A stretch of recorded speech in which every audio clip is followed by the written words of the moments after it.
शाम का समय हम लोग यहाँ प्रतिदिन स्वाध्याय करेंगे। पर्युषण पर्व जीवन में कई बार आए हैं।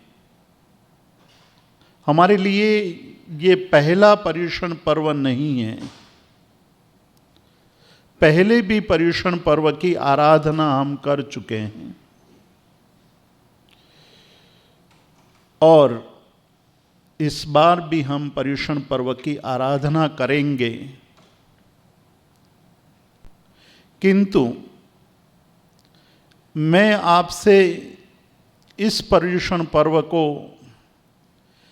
जीवन के पहले जितने भी पर्युषण हमने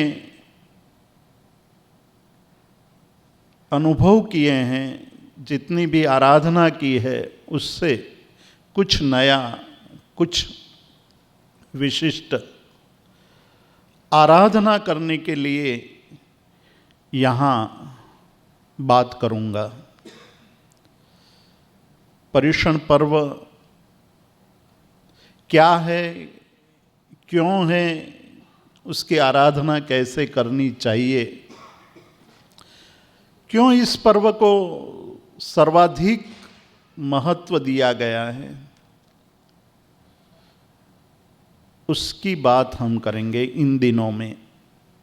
बहुत ही महत्वपूर्ण बात है और यदि हम इन बातों को ध्यानपूर्वक सुनेंगे और साथ ही साथ हम जीवन में कुछ उसकी अनुभूति, कुछ करने का प्रयास और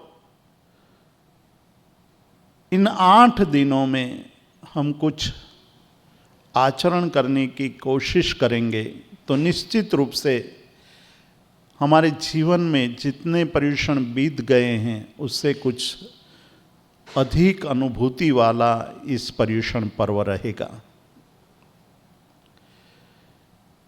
जीवन में हम हमेशा चर्चा करते हैं पतन और उत्थान की। ये 2 शब्द हमारे जीवन के आधार बन चुके हैं। पतन यानी गिरना, पतन यानी ऊपर से नीचे पड़ना, पतन यानी कुछ हानि होना। उत्थान यानी प्रगति, उत्थान यानी आगे बढ़ना, उत्थान मतलब विशेष प्राप्ति। पतन और उत्थान को हम बराबर समझ लें तो पर्युषण पर्व को हम बहुत ही अच्छी तरह समझने लगेंगे।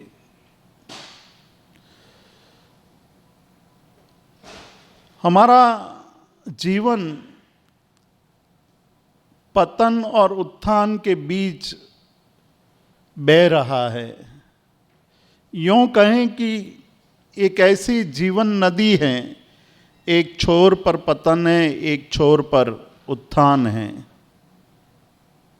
किंतु हम नहीं जानते हैं कि पतन क्या है, उत्थान क्या है। केवल शाब्दिक अर्थ जान लेने से पर्याप्त नहीं है। शाब्दिक अर्थ के अलावा उसके रहस्य को जानने की जरूरत है। रहस्य जब जानेंगे तब पता चलेगा कि पतन क्या है, उत्थान क्या है। पतन कहाँ से, उत्थान कहाँ से, यानी पतन किसका होता है और उत्थान किसका करना चाहिए।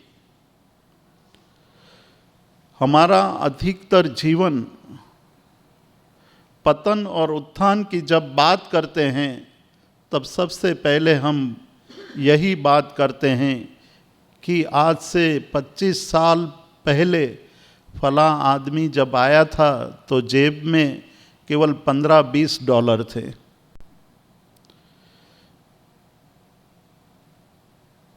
रहने की कोई जगह नहीं थी,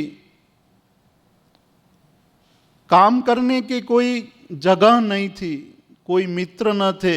बस मन में एक उत्कंठा थी, मन में एक आशा थी कि विदेश जाना है, अमेरिका का नाम सुना था, अमेरिका का नाम सुनकर देश से चल पड़े थे और यहाँ आए।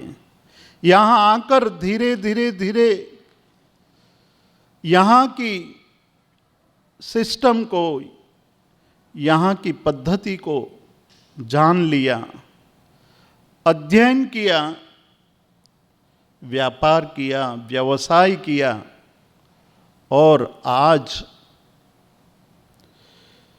मिलियंस ऑफ डॉलर्स का स्वामी बन गया। हम उसको उत्थान कहते हैं। हम उसको कहते हैं कि बहुत आगे बढ़ गया। जब आया था तब कुछ नहीं था, मैंने उसको इतनी मदद की थी, आज वो देखता भी नहीं है, आज सुनता भी नहीं है, फ़ोन करता हूँ तो बात भी नहीं करता है। उसको हम उत्थान कहते हैं।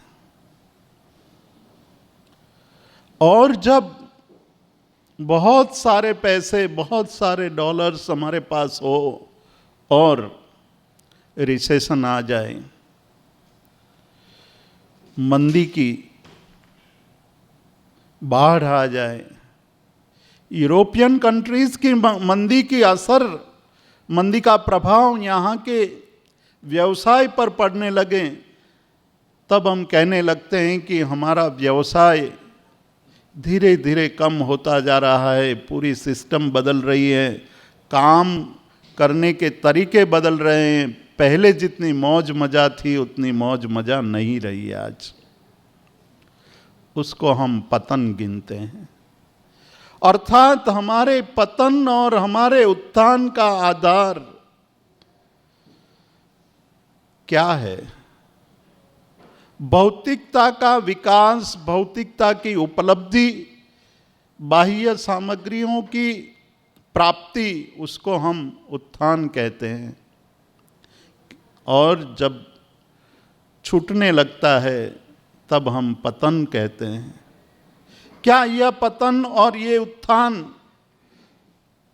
सही है? हमारे जो पतन और उत्थान के विचार है वो सही है या नहीं? यही बात हमें इन पर्युषण पर्व के दिनों के बीच में करनी है। क्या हम जिसको पतन मानते हैं वह पतन है या कुछ और भी पतन हो सकता है? क्या हम जिसको उत्थान मानते हैं वही उत्थान है या कोई और भी उत्थान हो सकता है? यही बात बहुत सोच करके हमें निर्णय करना है। बाहरी उत्थान या बाहरी पतन, पतन है या नहीं? जीवन को और गौर से आप देखेंगे तो बाहर का पतन या बाहर का उत्थान कोई मायना नहीं रखता है, उसका कोई मूल्य नहीं है। जीवन के दो अंश हैं। एक अंश है मर्त्य नाशवंत और एक अंश है अमर्त्य शाश्वत। मर्त्य का अर्थ होता है जो बीत जाता है, जो नष्ट हो जाता है, जो विनाश हो जाता है। और हमारे पतन या उत्थान की व्याख्या मर्त्य के पतन और उत्थान के साथ जुड़ी है। जो विनाशी पदार्थ हैं, जो हमें यहाँ छोड़कर जाने हैं, उसी को हम पतन और उत्थान के साथ जोड़ करके हमेशा सोचते हैं। हमने अमर्त्य यानी कि जो शाश्वत हैं उसके उत्थान के बारे में कुछ भी नहीं सोचा है, कभी उसके विषय में चिंतन तक नहीं किया है, क्योंकि हम जानते ही नहीं हैं कि अमर्त्य भाग, अमर्त्य अंश यानी शाश्वत जो अविनाशी है वो अंश कौन सा है, कौन सा अविनाशी अंश है। उस अंश को पर जानना, उस अंश तक पहुंचना, वहां तक पहुंचना ही पर्युषण पर्व का उद्देश्य है। और उसके लिए चाहिए नेत्र की जरूरत। नेत्र चाहिए, आंख चाहिए। हमारे मन में ये प्रश्न उठ सकता है कि ये कैसी बातें हो रही है यहाँ, आंख तो है और फिर भी आंख की बात कर रहे हैं। आंख है लेकिन हम क्या देख रहे हैं? क्या हम मर्त्य से लेकर के अमर्त्य तक विनाशी पदार्थों से छूट करके अविनाशी तक पहुंचे हैं? बातें करना एक अलग बात है और वहां तक पहुंचना, उसके लिए प्रयास करना एक अलग बात है। जब तक हमारी दृष्टि में अमर्त्य तक, अविनाशी पदार्थ तक पहुंचने की बात नहीं होगी, तब यहां आकर के भी गड़बड़ हो सकती है। कई बार गड़बड़ हुई है, कई बार हमारे जीवन में गलतियां हुई है और उन गलतियों का ही कारण है कि हमारा उत्थान नहीं हो रहा है। एक नगर में एक महोत्सव मनाया जा रहा था, बहुत उत्साह था लोगों में, बड़े बड़े लोगों को आमंत्रित किया गया था। और जैसे हमने आज आरती का प्रारंभ बच्चों से किया, बच्चों को सीख मिले, बच्चों को शिक्षा मिले, इसलिए ऐसे निमित्त आवश्यक हैं। और ऐसे निमित्तों से ही बच्चों के मन में धार्मिक संस्कार कायम होते हैं। उस महोत्सव का स्वागत करने के लिए बहुत पहले से लोग लालायित से उत्साहित थे और सोच रहे थे कि एक ऐसा बड़ा कार्यक्रम, इनॉग्रल फंक्शन इतना बढ़िया बनाएंगे, इतना अच्छा बनाएंगे कि लोग उसका बखान करते हुए थकेंगे नहीं। शुरुआत बच्चों से की, बच्चों से शुरुआत करने के लिए बच्चों को सिखाया गया था। जब प्रवेश होगा, प्रारंभ होगा, सब लोग बैठ गए होंगे, उसके बाद सभी बच्चे स्टेज पर प्रवेश करेंगे और उसके गले में हेलो लिखा होगा, HELLO। बच्चों को बहुत अच्छी तरह समझाया है, कई बार रिहर्सल किया है, कई बार प्रैक्टिस की है।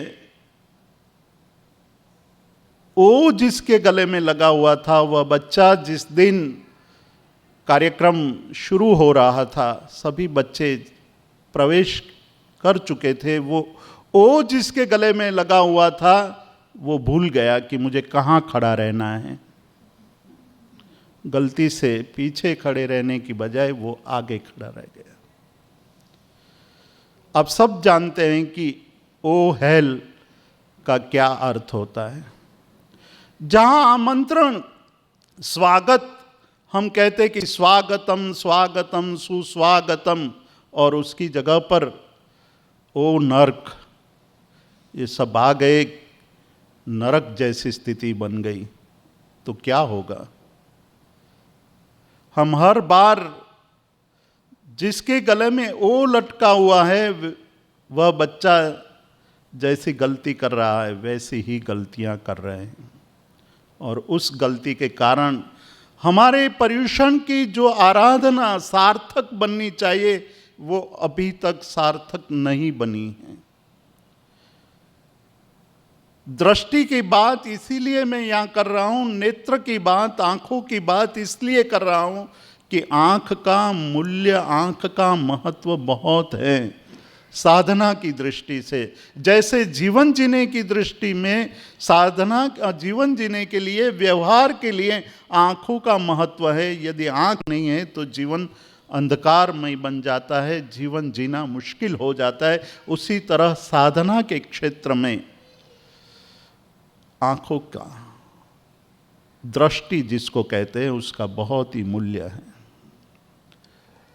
आनंदगंज जी महाराज इसीलिए लिखते हैं कि कहते हैं कि चरम नयन थी मार्ग जोवता, चरम नयने मार्ग जोवता, भूल्यो सयल संसार, जीणे नयने मार्ग जोइए नयन ते दिव्य विचार। परमात्मा की भक्ति करते करते कहते हैं कि चरम नयन मार्ग जोवता, भूल्यो सयल संसार।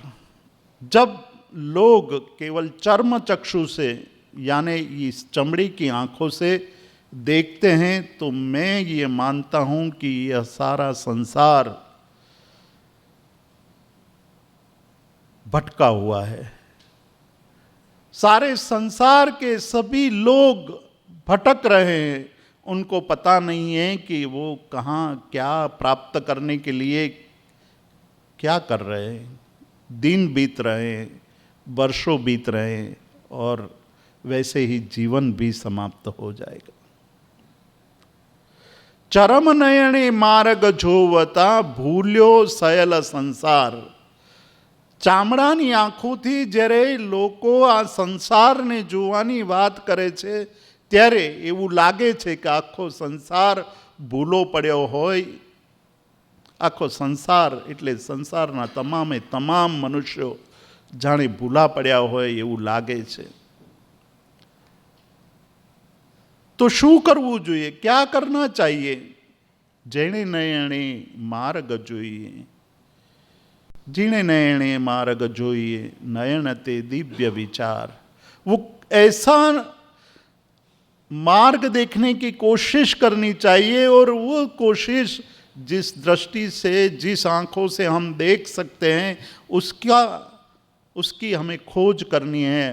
तो वो कहते हैं कि नयन ते दिव्य विचार, उसके लिए चाहिए दिव्य विचार। हमारे सामान्य विचार, हमारे जीवन के जो विचार है, जिसको हम पतन और उत्थान कहते हैं, जिसको हम प्रगति कहते हैं, जिसको हम अचीवमेंट कहते हैं, वो क्या अचीवमेंट है या नहीं। आज हमें लग रहा है कि हम बहुत पा रहे हैं, आगे बढ़ रहे हैं, हम सक्सेस हो गए हैं, जीवन में जो पाना था वो पा गए हैं। जो रिटायर हो चुके हैं या रिटायर्ड होने की अवस्था में, उसके लिए मैं बात कर रहा हूँ। और जो युवा हैं वो ये मान रहे हैं कि अच्छा बिजनेस हमने शुरू कर दिया, अच्छा काम हम करने लगे हैं, अच्छी जॉब हमें मिल गई है तो हमारा उत्थान हो गया है। लेकिन यहाँ जो हमारे बुजुर्ग हैं उनको पूछेंगे कि आपने जीवन में क्या पाया, जीवन में आपने इतने सालों तक इतना परिश्रम किया और उस परिश्रम के पश्चात आपने क्या पाया, क्या उपलब्धि इन जीवन की।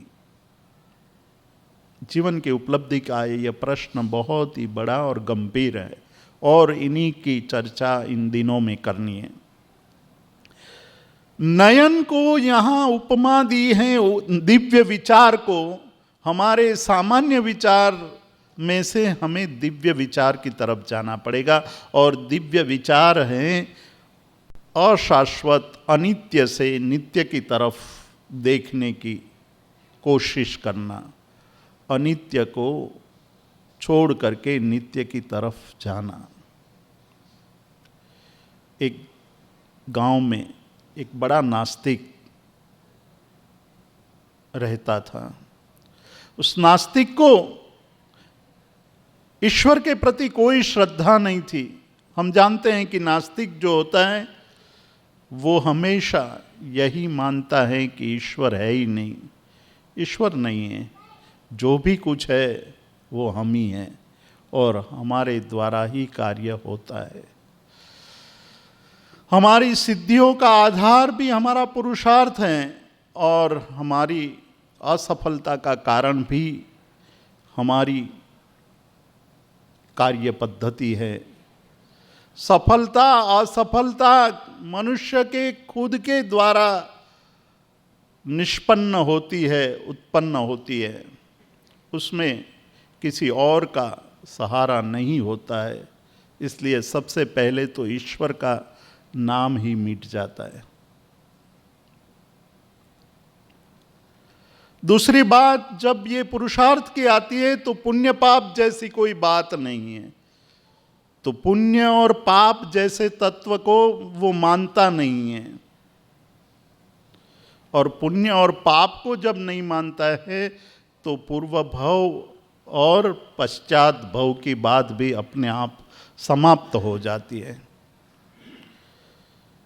तो उस नास्तिक ने सोचा कि मेरी जो ये मान्यता है, जो ये मैं मानता हूँ, वो सही है, लेकिन वो हमेशा सुदृढ़ बनती रहे, और आने वाले मेरे घर में प्रवेश करने वाले लोग को भी ये पता होना चाहिए कि मुझे ईश्वर में कोई श्रद्धा नहीं है। इसलिए अपने घर के प्रवेश द्वार पर जैसे हम अष्टमंगल रखते हैं, ले आते हैं भारत से, अष्टमंगल की तख्ती ले आते हैं, देखते कभी नहीं है, एक बार रख दिया, वहाँ से सब हमारे माता पिता भाई, हमारे जो वेल विशर है, वो कहते हैं कि ये ले जाओ, आपके घर में मंगल हो जाएगा, लेकिन वो गिर जाती है, टूटती है, फूटती है, तो भी हमें उसकी चिंता नहीं है। अष्टमंगल ले आए हैं, घर में हैं, सभी के घर में हैं, देखे हैं मैंने, लेकिन क्या है अष्टमंगल, उसकी चिंता, उसका अर्थ, उसके स्वरूप को जानने की हम कोशिश नहीं। उस नास्तिक ने वैसे ही अपने घर के बाहर लिखा था कि गॉड इज नोवेयर।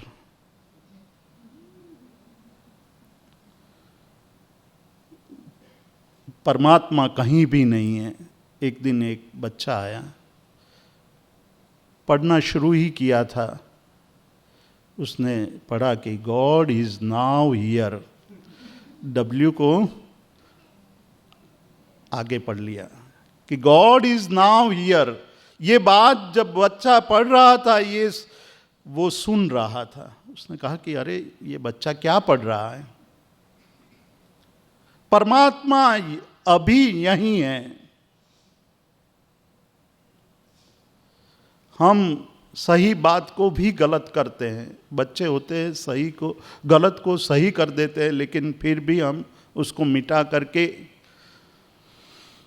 जो सही होता है उसको गलत कर देते हैं। हमारी प्रक्रिया यही रही है। मनुष्य भव प्राप्त करने के पश्चात क्या उपलब्धि, क्या उत्थान किया, वो नास्तिक, उसने सोचा कि ये क्या हो गया, ये मेरे सारे सिद्धांत इस बच्चे ने तोड़ दिए। मेरी जो मान्यता थी, जो मैं मानता था, उसने, ये बच्चे ने सब कुछ बिगाड़ दिया। शास्त्र के संदर्भ को, शास्त्र की बातों को हम बदल देते हैं। हम अपनी इच्छा के अनुसार जो बात सही लिखी है उसको भी बदल देते हैं, और बदल करके अपनी इच्छा के अनुसार, अपने संजोगों के अनुसार उसको ढालने की कोशिश करते हैं। हम ये मानते हैं कि हमारे पास विश्व का सबसे श्रेष्ठ धर्म, विश्व की सबसे श्रेष्ठ विचारधारा हमें प्राप्त हुई है, लेकिन जब उसके बारे में हम आप चर्चा करते हैं तो हमारे लिए, हमारे मन में उसके लिए, जैन धर्म के लिए, जैन तत्वज्ञान के लिए कोई शब्द नहीं है। हम थोड़ी बात करके चुप हो जाते हैं। मानते हैं कि बहुत बड़ी बात है, मानते हैं कि धर्म बहुत बड़ा है, मानते हैं कि हमारे पास एक बहुत बड़ी संपत्ति है, लेकिन संपत्ति का अर्थ तभी सही मायनों में सफल होता है कि हमें उसकी पूरी जानकारी हो, और पूरी जानकारी के लिए चाहिए दिव्य विचार। विचारों में दिव्यता आनी चाहिए। विचारों में जब तक दिव्यता नहीं आएगी तब तक मनुष्य अपने जीवन को आगे नहीं बढ़ा सकता है। बाहर ही बाहर घूमता रहता है, केंद्र के तरफ आगे नहीं बढ़ पाता है, वो परिधि में ही घूमता रहता है। उस घूमने की उस परिभ्रमण की प्रक्रिया चल रही है हमारे जीवन में, उसको सही करना है तो क्या करना चाहिए? पुराने समय में उपनिषद काल में शिष्य आश्रम में जाकर के पढ़ते थे, वहाँ जाकर के अपने गुरु को, अपने जीवन को समर्पित करके उससे शिक्षा प्राप्त करते थे। एक बार एक शिष्य ने गुरु से एक बहुत बड़ा मार्मिक प्रश्न पूछा है, बहुत बड़ा मार्मिक प्रश्न है, बहुत ही मार्के का प्रश्न पूछा है कि कस्मिन् विज्ञाते सर्वम विज्ञातम भवति। गुरुदेव, आपसे मैंने बहुत शिक्षा प्राप्त की, बहुत कुछ पढ़ा, लेकिन अब मुझे कुछ सार बता दो, मुझे कुछ ऐसी बातें बता दो जो जानने के बाद कुछ जानने की अपेक्षा न रहे। कस्मिन् विज्ञाते कहते हैं कि उसका अर्थ होता है कि क्या जानने से सभी कुछ जान लिया जाता है। कोई ऐसी बात कहो हमें जिस बात को जान लेने के बाद पश्चात कुछ भी जानने का शेष न बचे, कुछ भी जानने की जरूरत न रहे। और ऐसी बातें हमें भी पता लग जाए तो कैसा अच्छा लगे। शैलेश भाई, कैसा लगेगा? 8 दिन का पर्यूषण 8 मिनट में खत्म हो जाएगा। सार चाहिए, किंतु सार प्राप्त करने के लिए कितना पुरुषार्थ करना पड़ता है उसकी हम कभी भी कल्पना नहीं करते। उसके लिए जो चाहिए, जो अंदर की लगन चाहिए, अंदर से एक ऐसी तड़प चाहिए, उसके बिना सही मार्ग प्राप्त नहीं होता है। जो दिव्य विचार की बात कही है आनंद घन जी ने, वो अपने अनुभवों से निकली हुई, अनुभव में से जो अमृत प्राप्त हुआ है, उन अमृत को उन्होंने स्तवनों के द्वारा हमारे समक्ष रखा है। यह बच्चा भी अपने गुरु को ये पूछ रहा है कि गुरुजी, मैंने बहुत कुछ पढ़ा, शास्त्र पढ़ लिए, कलाएं सीख ली, शिक्षा प्राप्त कर ली, किंतु अभी भी एक मन में संशय रहा है। हमारे मन में भी संशय है, क्योंकि इतने पर्यूषण बीत गए फिर भी पर्यूषण क्या है उस बारे में संशय है। कस्मिन् विज्ञाते सति सर्वम विज्ञातम भवति। गुरु कहते हैं कि आत्मा व अरे श्रोतव्य, आत्मा को जानने की कोशिश कर। यदि आत्मा को जानने में तू सफल हो गया तो सभी कुछ जान लिया। जब तक आत्मा को नहीं जाना है तब तक कुछ भी नहीं जाना है। आत्मा वारे श्रोतव्य 3 बार कहते हैं कि आत्मा को सुनने की कोशिश कर। हमारा कॉन्शियस क्या कह रहा है? आज के ज़माने में जब हम द्विधा में होते हैं, जब हमें समझ नहीं होती है, जब हम हाँ करें या ना करें, ये हमारा मन निश्चित निर्णय नहीं कर पाता है, तब लोग कहते हैं कि आप एक जगह पर शांत बैठ करके अपनी आवाज़, अपनी आत्मा की आवाज़ सुनने की कोशिश करो और आत्मा की आवाज़ जो कहती है वैसा करो। ये बात हमने कई बार सुनी है, लेकिन आत्मा की आवाज़ सुनने का प्रयास किया है? गांधी जी कई बार कहते थे कि जीवन में कई बार ऐसे प्रसंग आए हैं, क्या करूं क्या न करूं उसके बारे में द्विधा हो जाती थी, दुविधा हो जाती थी। कभी लगता था कि ये करूं, कभी लगता था वो करूं। उस समय मैं केवल मेरी आत्मा की आवाज़ सुनता था और मेरी आत्मा ने जो कहा वैसा ही करने की कोशिश की। हम मन की बात सुनते हैं, दिल की बात नहीं सुनते हैं। और जब मन की बात सुनकर काम करते हैं तो राग और द्वेष बढ़ता जाता है। तब जो बाहर का उत्थान होता है वह उत्थान होता है, लेकिन बाहर का उत्थान सुख नहीं दे सकता है, शांति नहीं दे सकती है। बाहर का उत्थान केवल हमारे बाहरी जगत को पुष्ट कर सकता है, आंतरिक जगत को पुष्ट नहीं कर सकता है। सत्ता के शिखर पर पहुंच जाने के पश्चात भी संतोष नहीं होता है। 4 साल खत्म होने के आते हैं और प्रेसिडेंट कहता है कि मैंने ये किया, मैंने वो किया, मैं ये करूंगा, मैं वो करूंगा। मेरे विरोधी जो कह रहे हैं वो सही नहीं है, उनको ये पता नहीं है ज्योमेट्री क्या है और अलजेब्रा क्या है, उनको ये कुछ भी पता नहीं है। क्यों बोलना पड़ता है? मन में एक संशय है कि ये दूसरी बार मुझे यह स्थान प्राप्त होगा या नहीं। और इतने सालों तक संपत्ति के सर्वश्रेष्ठ, समृद्धि के सर्वश्रेष्ठ, और हम ये कहें कि सत्ता के सर्वश्रेष्ठ शिखर पर पहुंचने के पश्चात भी संतोष नहीं हुआ कि इतने साल कर लिया काम, अब कुछ नहीं करना है। ये तो अच्छा है कि 8 साल के बाद पुनः हम फिर से उनको इलेक्शन में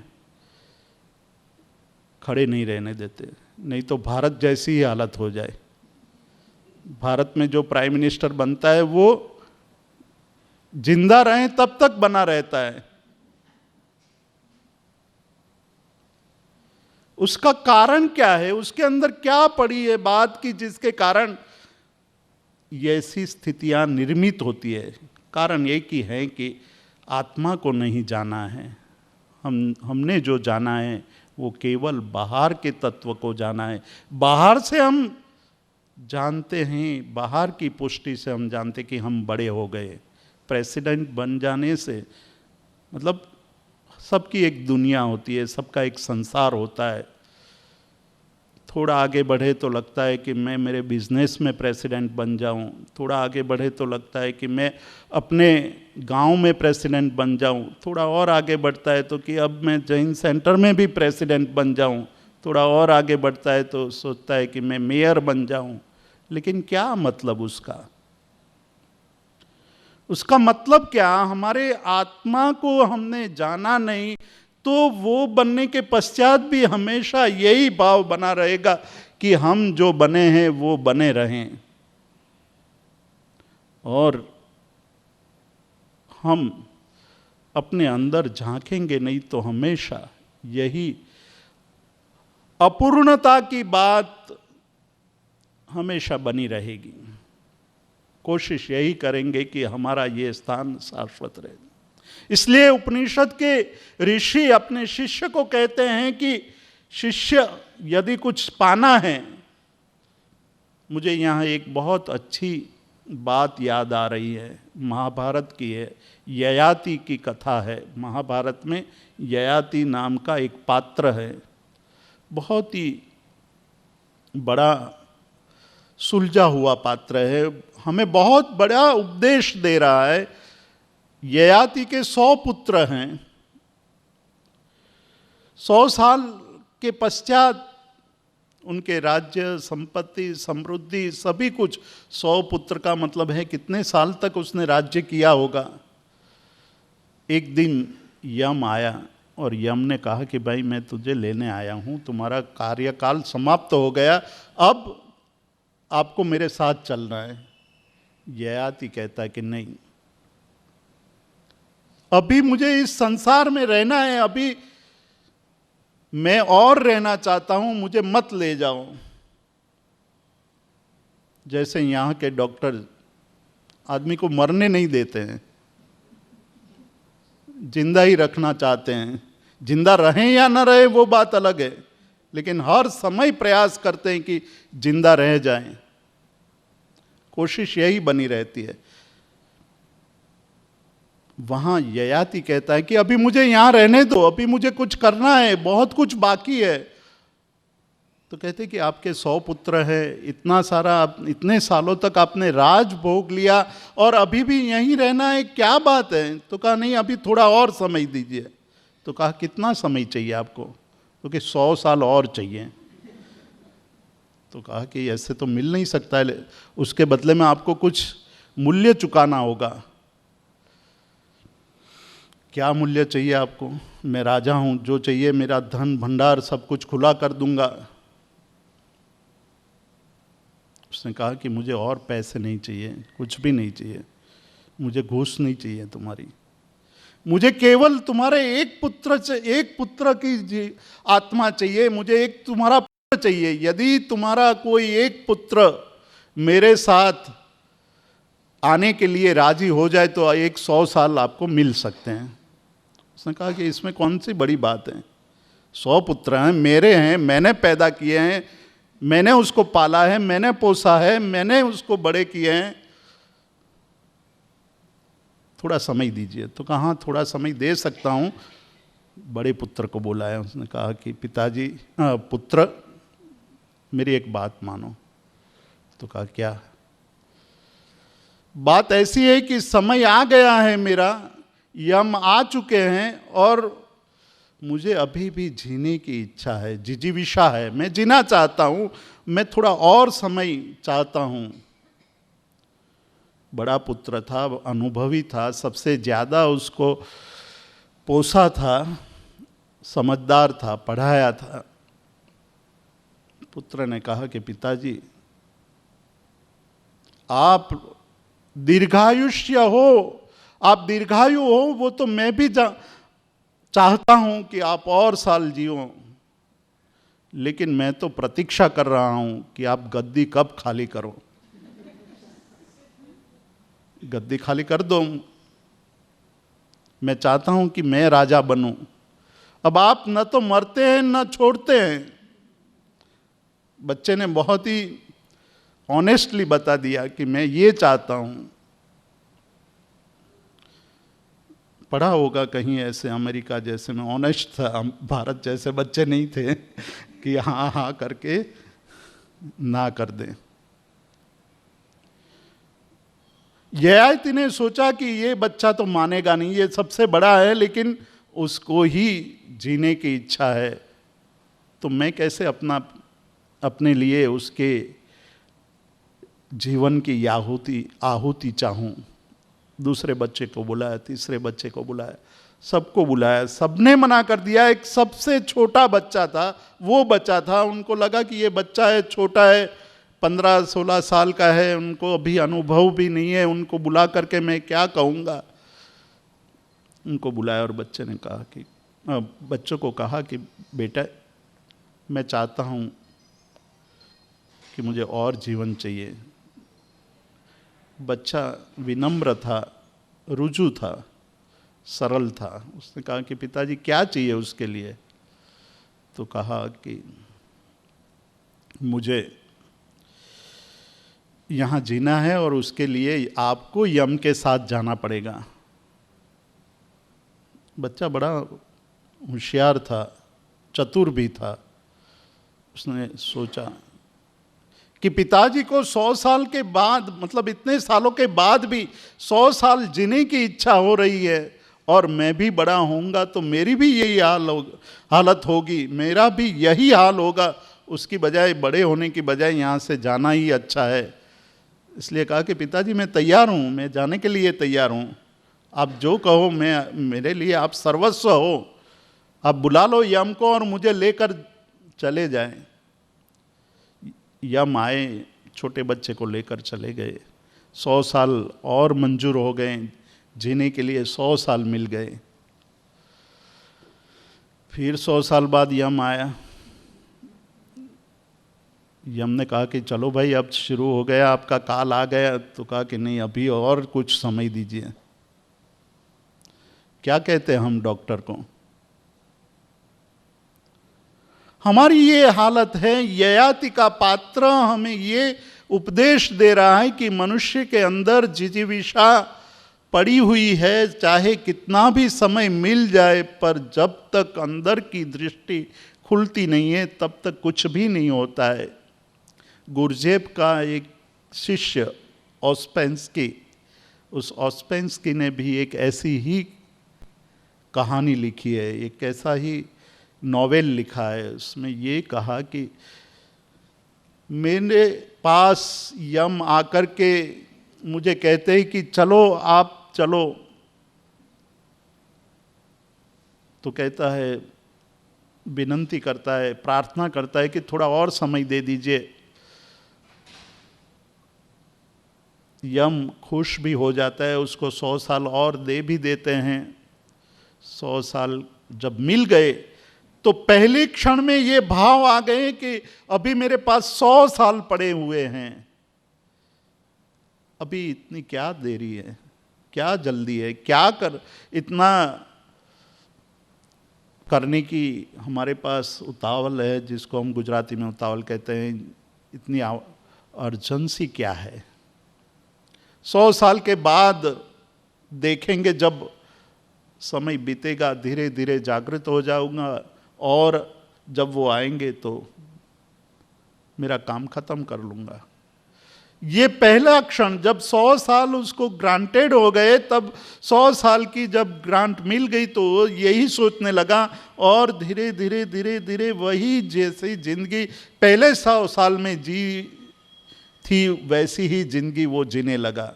और 100 साल बाद फिर जब यम आता है तो कहता है कि भाई चलो, तो कहता है कि अरे अभी तो आप आए थे, फिर कैसे आ गए? इसलिए ये उपनिषद के ऋषि कहते हैं कि आत्मा वारे श्रोतव्य, आत्मा की आवाज सुनने की कोशिश करो, औरों की बात औरों को सुनने की कोशिश न करो। आत्मा वारे मंतव्य, आत्मा की बात को मानने की कोशिश करो। और अंत में कहते हैं कि आत्मा व अरे निधि दासितव्य। और यदि आप साधक, यदि आप आके अंदर परम तत्व को पाने की कोशिश, जिज्ञासा जागृत हो गई है, तो आप आत्मा के अंदर ऊंडा गहराई में जाने की कोशिश करो, तो पता चलेगा कि अमर्त्य तत्व है वो शरीर है, इंद्रिय है और मन, उससे पर जो तत्व है वह अमर्त्य तत्व है, वह शाश्वत तत्व है। शरीर, इंद्रिय और मन तो नाशवंत हैं, वो यहीं छोड़कर जाना है, यहीं छूट जाएंगे। जो हमेशा साथ में रहने वाला है वह आत्म तत्व है, वह आत्मा है। आत्मा के अलावा और कोई चीज़ साथ में आने वाली नहीं है। तो उसके लिए क्या करना चाहिए? आत्मा तक पहुंचने का क्या मार्ग है? आत्मा तक पहुंचने का मार्ग है विचार। विचार के द्वारा, विचार के पंख पर बैठ करके या विचार के पंख के द्वारा हम वहाँ तक पहुँच सकते हैं, लेकिन वह विचार दिव्य होने चाहिए। दिव्य नहीं होंगे तो पुनः हम भटक जाएंगे।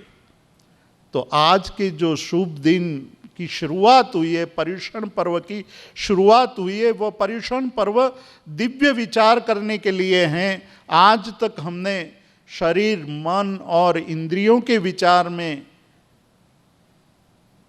बिताएं। आज तक के दिन, आज तक के वर्ष हमने शरीर, मन और इंद्रिय को पुष्ट करने के लिए बिताए। अब हमारे पास जो आने वाले 8 दिन हैं, उस 8 दिन में हमें क्या करना चाहिए? क्या हमें वही परंपरा चालू रखनी है, ययाति की जैसी हालत से गुजरना है, या ऑस्पेंस्की जो बात कर रहा है उसी हालत से हमें गुजरना है? क्या करना है? हमें निर्णय करना है, इस क्षण निर्णय करना है। और इस क्षण हम निर्णय कर पाएंगे तो आने वाले 8 दिन हमारे लिए श्रेष्ठ बन सकते हैं। उस श्रेष्ठता को पाने के लिए शास्त्रकारों ने 2 प्रकार के त्योहार, 2 प्रकार के पर्वों के आयोजन किया है। एक लौकिक पर्व है, एक लोकोत्तर पर्व है। लौकिक पर्व हम जानते हैं कि जिस पर्व में लोगों को मिलना जुलना, बातें करना, मौज करना हंसना बोलना, वो सारी बातें होती हैं, वो लौकिक पर्व हैं। और जिसमें आत्मा की बात होती है वह लोकोत्तर पर्व है। और आज से लोकोत्तर पर्व का प्रारंभ हुआ है। लोकोत्तर पर्व को हम लौकिक पर्व न बना दे, हमारी चेष्टा है, हमारा कार्य सब बदल देने का है। बहुत बार हमने गलतियां की हैं। हम जब थोड़े बहुत जागृत भी हो जाते, थोड़े बहुत जागते हैं, बहुत कम जागते हैं लेकिन थोड़े बहुत भी जागते हैं, तो जागते हैं तो क्या करते हैं, वैराग्य उत्पन्न हो जाए, थोड़ा बहुत हमारे मन में समझ का उदय हो जाए, तो हमें लगता है कि थोड़ा कुछ छोड़ दें। लेकिन छोड़ने की बात जब आती है तो फिर कहते हैं, गुजराती में हम महाराज के पास जाते हैं और कहते हैं कि महाराज साहब साजे मांदे छुट्टी हो, साजे पण छुट्टी અને માંદે પણ छुट्टी। સાજા હોય ત્યારે પણ છૂટી, એટલે જ્યારે સાનુકૂળ પરિસ્થિતિ હોય ત્યારે પણ છૂટ લઈ લેવાની, અને માંદા હોઈએ ત્યારે, બીમાર પડીએ ત્યારે પણ છૂટ લઈ લેવાની। આ કેવા વિચારો છે આપણા? पर्व આવ્યું છે, पर्व आया है, तो उस पर्व में हमें क्या करना चाहिए वह दिव्य विचार के बिना संभवित नहीं है। दिव्य विचार का है कि कुछ हटकर सोचना, आज तक जो हमने सोचा है उससे हटकर सोचना। आज तक हमने क्या सोचा है? आज तक हमने सोचा है कि भाई थोड़ा धर्म भी कर लेंगे, शाम को प्रतिक्रमण भी कर लेंगे, प्रवचन भी सुन लेंगे, बीच में 2 दिन तो स्वप्न सेरेमनी होती है, संवत्सरी का दिन होगा, 14 का दिन होगा, 3 दिन तो वैसे ही कम हो गए, 5 दिन बचे। पहले दिन तो शाम को ही होगा, सुबह तक तो शाम तक तो कोई ऐसे कार्यक्रम होते नहीं है, तो 4 दिन और निकल गए, चौथा दिन और निकल गया, 4 दिन बचे। 4 दिन में वर्किंग डेज होंगे, तो वर्किंग डेज में थोड़ा बहुत जा कर के सुन लेंगे। तो इससे, ऐसी मेंटालिटी से, ऐसी मानसिकता से धर्म नहीं होता है। धर्म के लिए कुछ हटकर सोचना है, कुछ जो आज तक हमने सोचा है उससे हट करके, कुछ जो हम जिस प्रकार से जी रहे हैं उससे अलग प्रकार से जीने की जो बात सोचना है, उसके लिए ये पर्युषण पर्व हैं। और जब हम ऐसा सोचने की कोशिश करेंगे तब लोकोत्तर पर्व की हमने आराधना की गई वैसा माना जाएगा। अन्यथा अनेक पर्युषण पर्व आए गए, चले गए। हम एक और बात बोलते हैं, जब हम बोलते हैं पर्युषण में प्रतिक्रमण करते हैं, जो लोग प्रतिक्रमण करते हैं उनको पता भी होगा कि जब हम पर्युषण करते हैं तो स्तुति बोलते हैं, स्तुति करते हैं। 4 थोई आती है, उस 4 थोई में पर्युषण की थोई आती है। पर्युषण की थोई में बोलते हैं कि पुण्यनुपोषण पापनुशोषण पर्व पर्युषण आव्या रे। पुण्यनुपोषण पापनुशोषण पर्व पर्युषण आव्या रे, गुजराती में है लेकिन सरल शब्द हैं, हिंदी में भी उसको हम आराम से समझ सकते हैं कि पुण्य का पोषण करना है और पाप का शोषण करना है।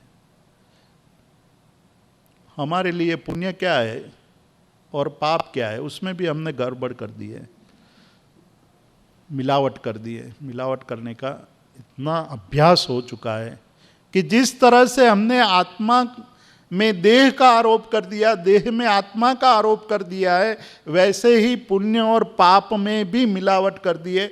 न पुण्य को सही समझ पाए, न पाप को सही समझ पाए। इसलिए क्या हेय है और क्या उपादेय हैं उसका बोध सही ढंग से नहीं हो पा रहा है। सही ढंग से हेय और उपादेय के बोध के लिए इन पुण्य और पाप की व्याख्या आप जब बहुत गहराई से चिंतन करेंगे तो आनंदगंज जी महाराज प्रथम स्तवन में, ऋषभदेव भगवान के प्रथम स्तवन में कहते हैं कि पूजा का फल क्या होगा। हम तो ये मानते हैं कि पूजा का फल हजारों लाखों वर्ष स्वर्ग का आयुष्य, लेकिन कहते हैं कि नहीं, वो तो बाद की बात है, आज क्या मिलेगा। कोई आपको ये कह दे कि भाई आपको गुड़ खाना है, गुड़ देते हैं, लेकिन उसका स्वाद 1 साल बाद आएगा, अभी नहीं आएगा, तो आप क्या कहेंगे? आप स्पष्ट रूप से नकार देंगे। आप कह देंगे कि वैसा गुड़ हमें नहीं चाहिए, जो गुड़ 1 साल के बाद हमें स्वाद दे वैसे गुड़ से तो नहीं खाना अच्छा है, जो मिल जाए वही खा लेना अच्छा है। धर्म भी वही कहता है कि उसका तुरंत फल मिलता है। यदि आपने सही अर्थ में धर्म किया है तो उसका परिणाम भी तुरंत मिलेगा। चित्त प्रसन्न रे पूजन फल कहू रे, पूजा अखंडित ये। आपने पूजा की, परमात्मा की पूजा की, परमात्मा के शास्त्रों का श्रवण किया, उसके बाद मन प्रसन्न हो जाना चाहिए कि आज का दिन सफल हो गया, पहला दिन सफल हो गया। आज मुझे कुछ ऐसी बात जानने को मिली जो आज तक मैंने नहीं जानी थी। आज मेरे जीवन में ऐसा आनंद आ गया कि जो पहले कभी नहीं आया था। मैं हर रोज सुबह होती है, सूर्य को निकलता हुआ देखता हूँ, शाम होती है, सूरज को ढलता हुआ देखता हूँ, अस्त होता हुआ देखता हूँ। ऐसे कितने दिन हमने देखे हैं, लेकिन हम इतने जड़ हो चुके हैं कि हमें सूर्य के उदय का आनंद नहीं है, सूर्य के अस्त का बोध भी नहीं है। क्या कभी आपने सोचा कि सूर्य का उदय और सूर्य के अस्त से हमें क्या फर्क पड़ता है, क्या मिलता है, क्या नहीं मिलता है? हम केवल दिनों की गिनती करते जाते हैं कि हम इतने बड़े हो गए, इतने बड़े हो गए, इतने बड़े हो गए। उतना ही मतलब हमारे लिए सूर्य के उदय और अस्त के साथ जुड़ा हुआ है, उसके अलावा कुछ नहीं है। लेकिन यदि आप प्रकृति के साथ जुड़ते हैं तो प्रत्येक सुबह आपको नई चेतना देता है, प्रत्येक सुबह आपके लिए एक नया संदेश लेकर आती है, और प्रत्येक अस्त सूर्यास्त हमें एक संदेश देता है कि आपके जीवन का एक दिन बीत गया है, अब कल जो आएगा वो नया दिन होगा। सबको अस्त होना है। सूर्य कहता है कि मेरे 7 घोड़े वाला रथ है, 7 घोड़े वाला रथ, और मेरा साम्राज्य इतना बड़ा है कि मैं जब उदित होता हूँ तो सारा संसार उठ जाता है, लेकिन मुझे भी अस्त होना पड़ता है। सूर्य जैसे सूर्य को भी अस्त होना पड़ता है, तो मैं किस खेत की मूली हूं? मैं ऐसा दावा नहीं कर सकता हूं कि मेरा अस्त कभी भी नहीं होगा। तो सूर्य के उदय और अस्त के साथ बहुत बड़ा संदेश जुड़ा हुआ है, लेकिन हम इतने जड़ हो चुके हैं कि हमें सूर्य के उदय और अस्त की भनक भी नहीं लगती है। नहीं हम जानते हैं कि सूर्य कब उदय हो गया, सूर्य कब अस्त हो गया। कोई भारत से आता है, सूर्य नौकारसी और चौवियार करता है, तो उसके लिए हम देखते हैं गूगल पर जा कर के। गूगल ने एक बहुत बड़ी क्रांति कर दी।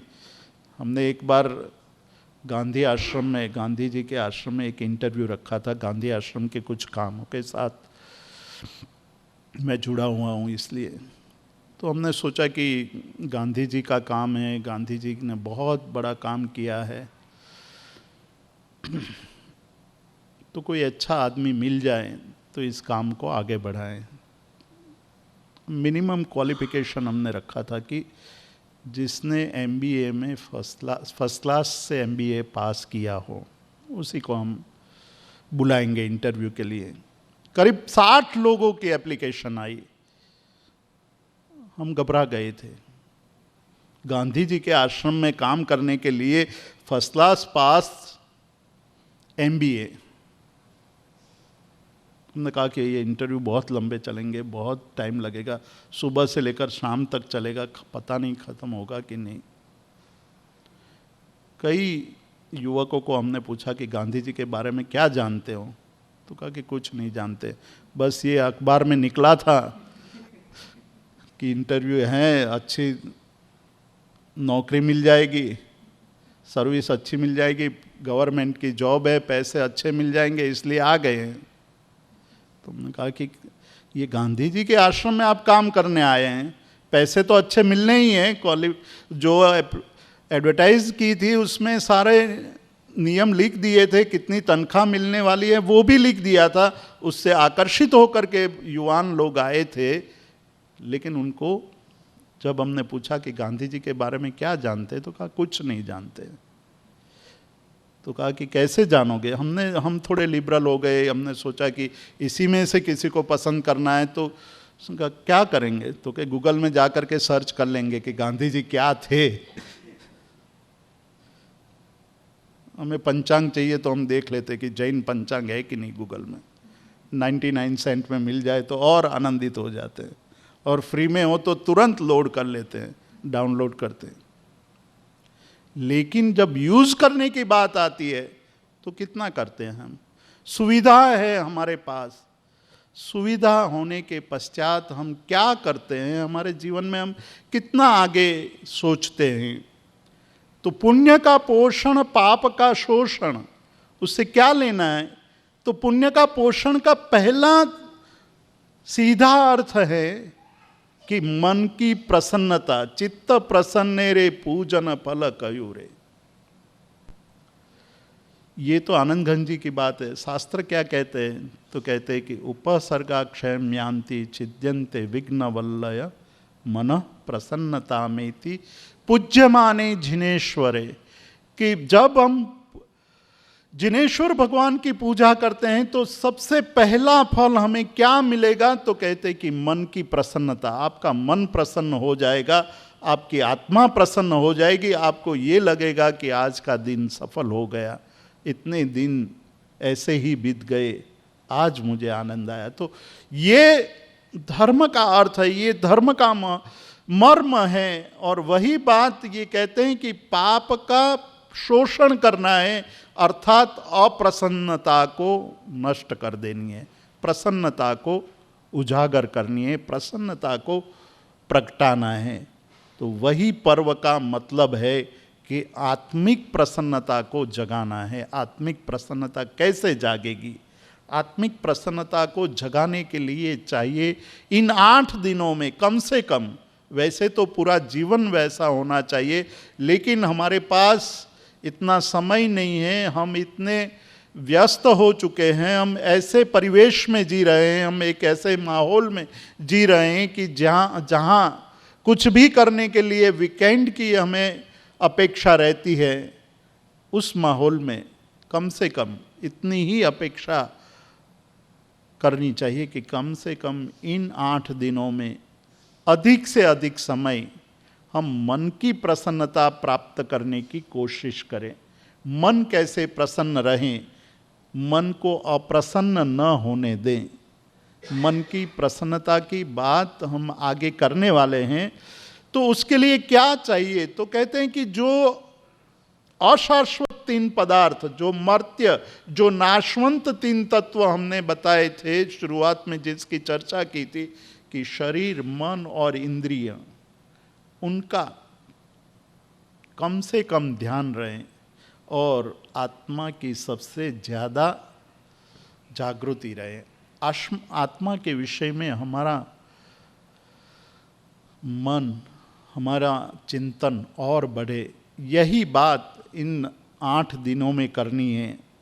तो शरीर, इंद्रिय और मन का पोषण छोड़ करके आत्मा का पोषण, आत्म तत्व के पोषण की बात करना, वही पर्युषण पर्व का अर्थ है।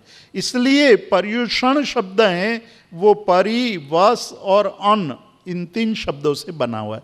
परि, वस, अन्न। परि का अर्थ है समग्र रूप से, वस का अर्थ है रहना, और अन रहने वाला, रहने के लिए जो प्रेरणा करता है वह दिन। तो आत्मा के नजदीक पूरी तरह से रहने की जो हमें प्रेरणा देता है वह पर्युषण पर्व है।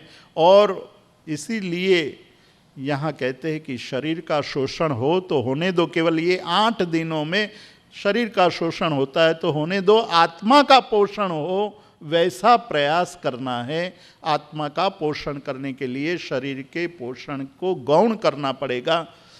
श्रीमद जी की एक बात याद आती है, कई बार लोग, उनके भक्त उनके पास जा कर के कहा करते थे कि श्रीमद जी आप बड़े त्यागी तपस्वी हो गए हैं, शरीर का ध्यान ही नहीं रखते हैं, आपका शरीर कृशकाय हो गया है, आप दुर्बल हो गए हैं, उठते बैठते आपकी सारी हड्डियां आवाज कर रही है, कुछ आप भोजन लीजिए, कुछ खाते रहिए।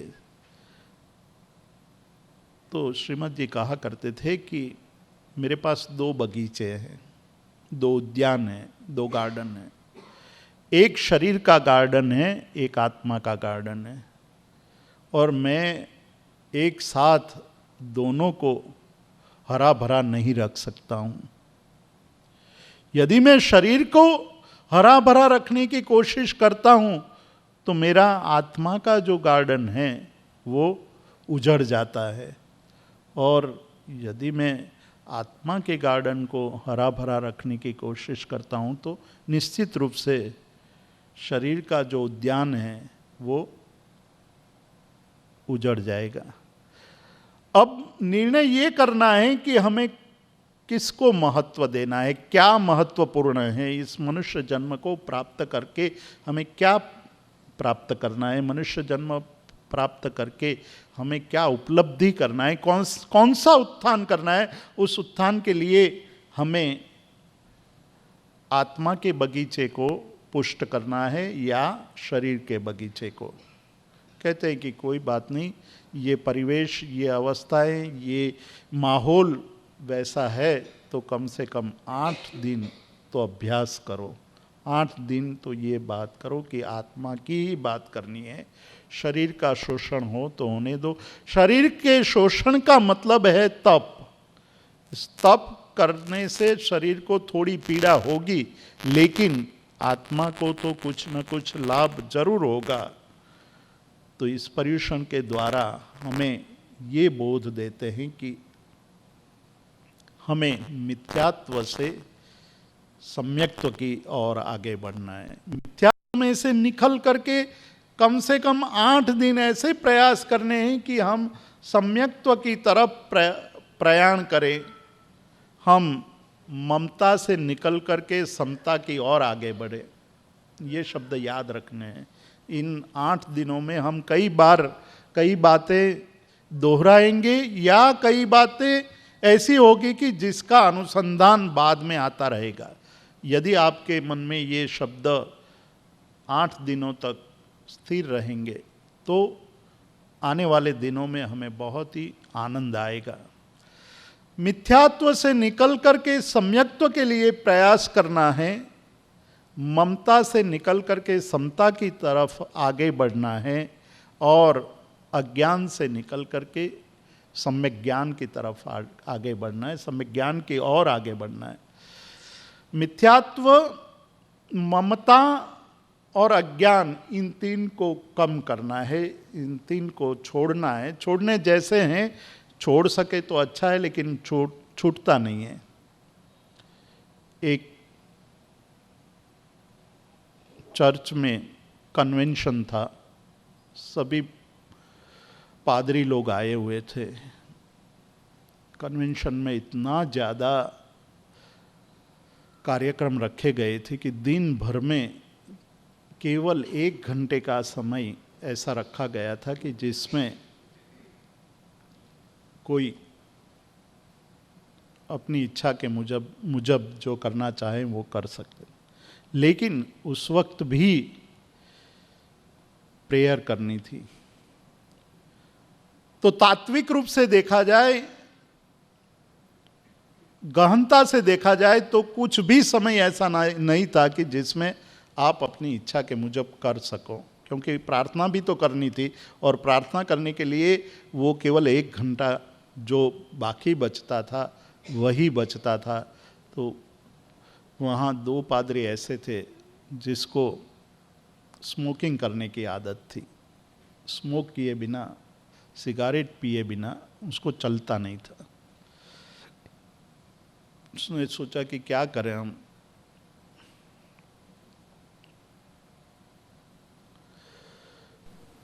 दोनों मिले, उन्होंने कहा कि भाई ऐसे बिजी कार्यक्रम हैं कि हम लोग यहाँ अपनी इच्छा के मुताबिक 1-2 बार भी बीड़ी सिगारेट नहीं पी पाएंगे, स्मोक नहीं कर पाएंगे, कैसे दिन बीतेगा।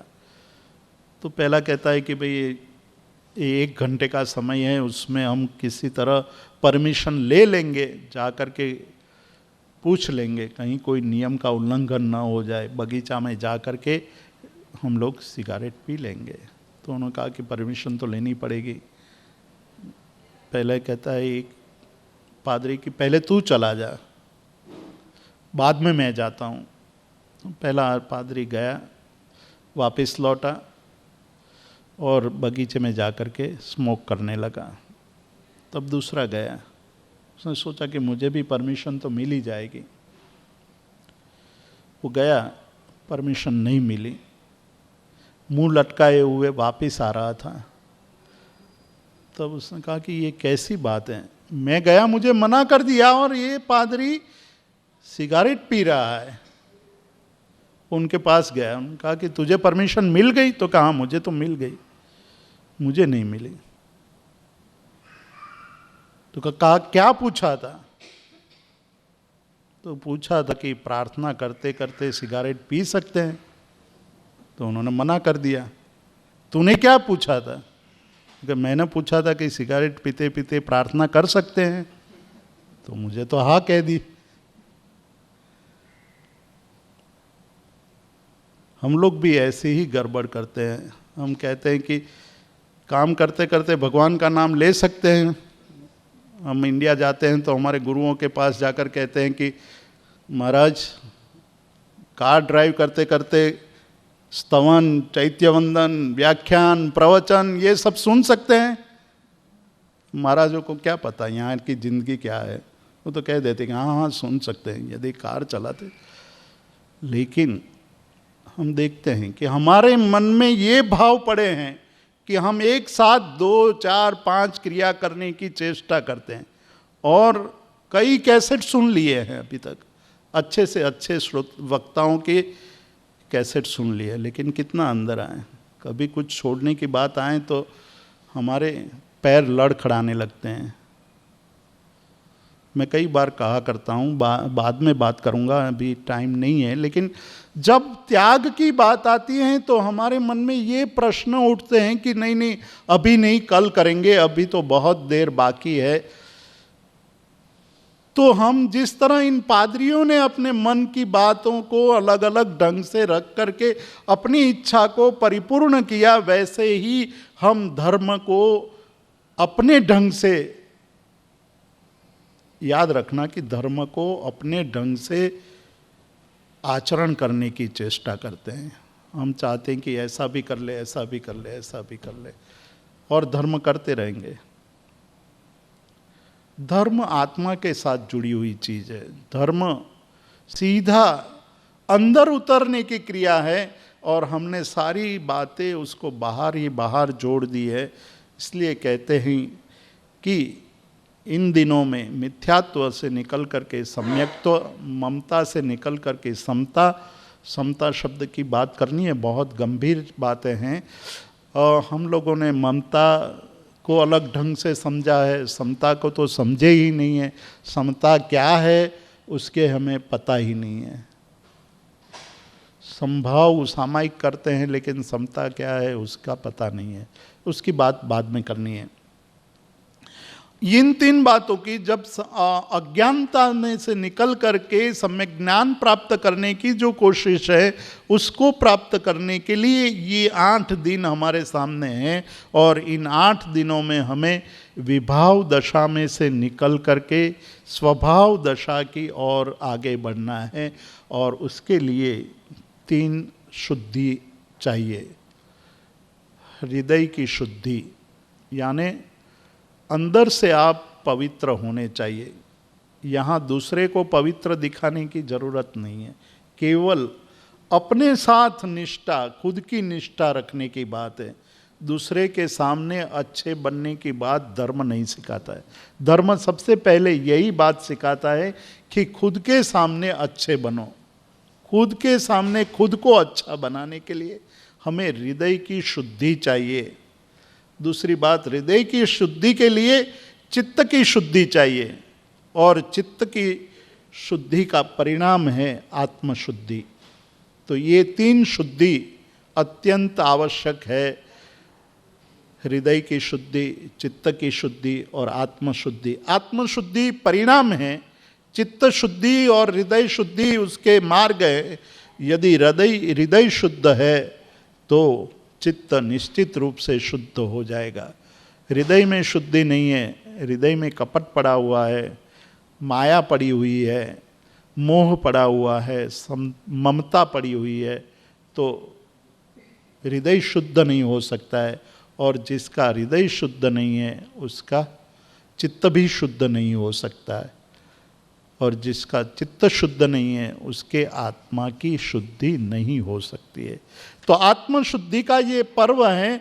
आत्मशुद्धि के इस पर्व के दिनों में मैं अपनी बात समाप्त करने से पहले एक काव्य की कुछ पंक्तियां यहाँ प्रस्तुत करूँगा। कितना त्याग सका पर निंदा।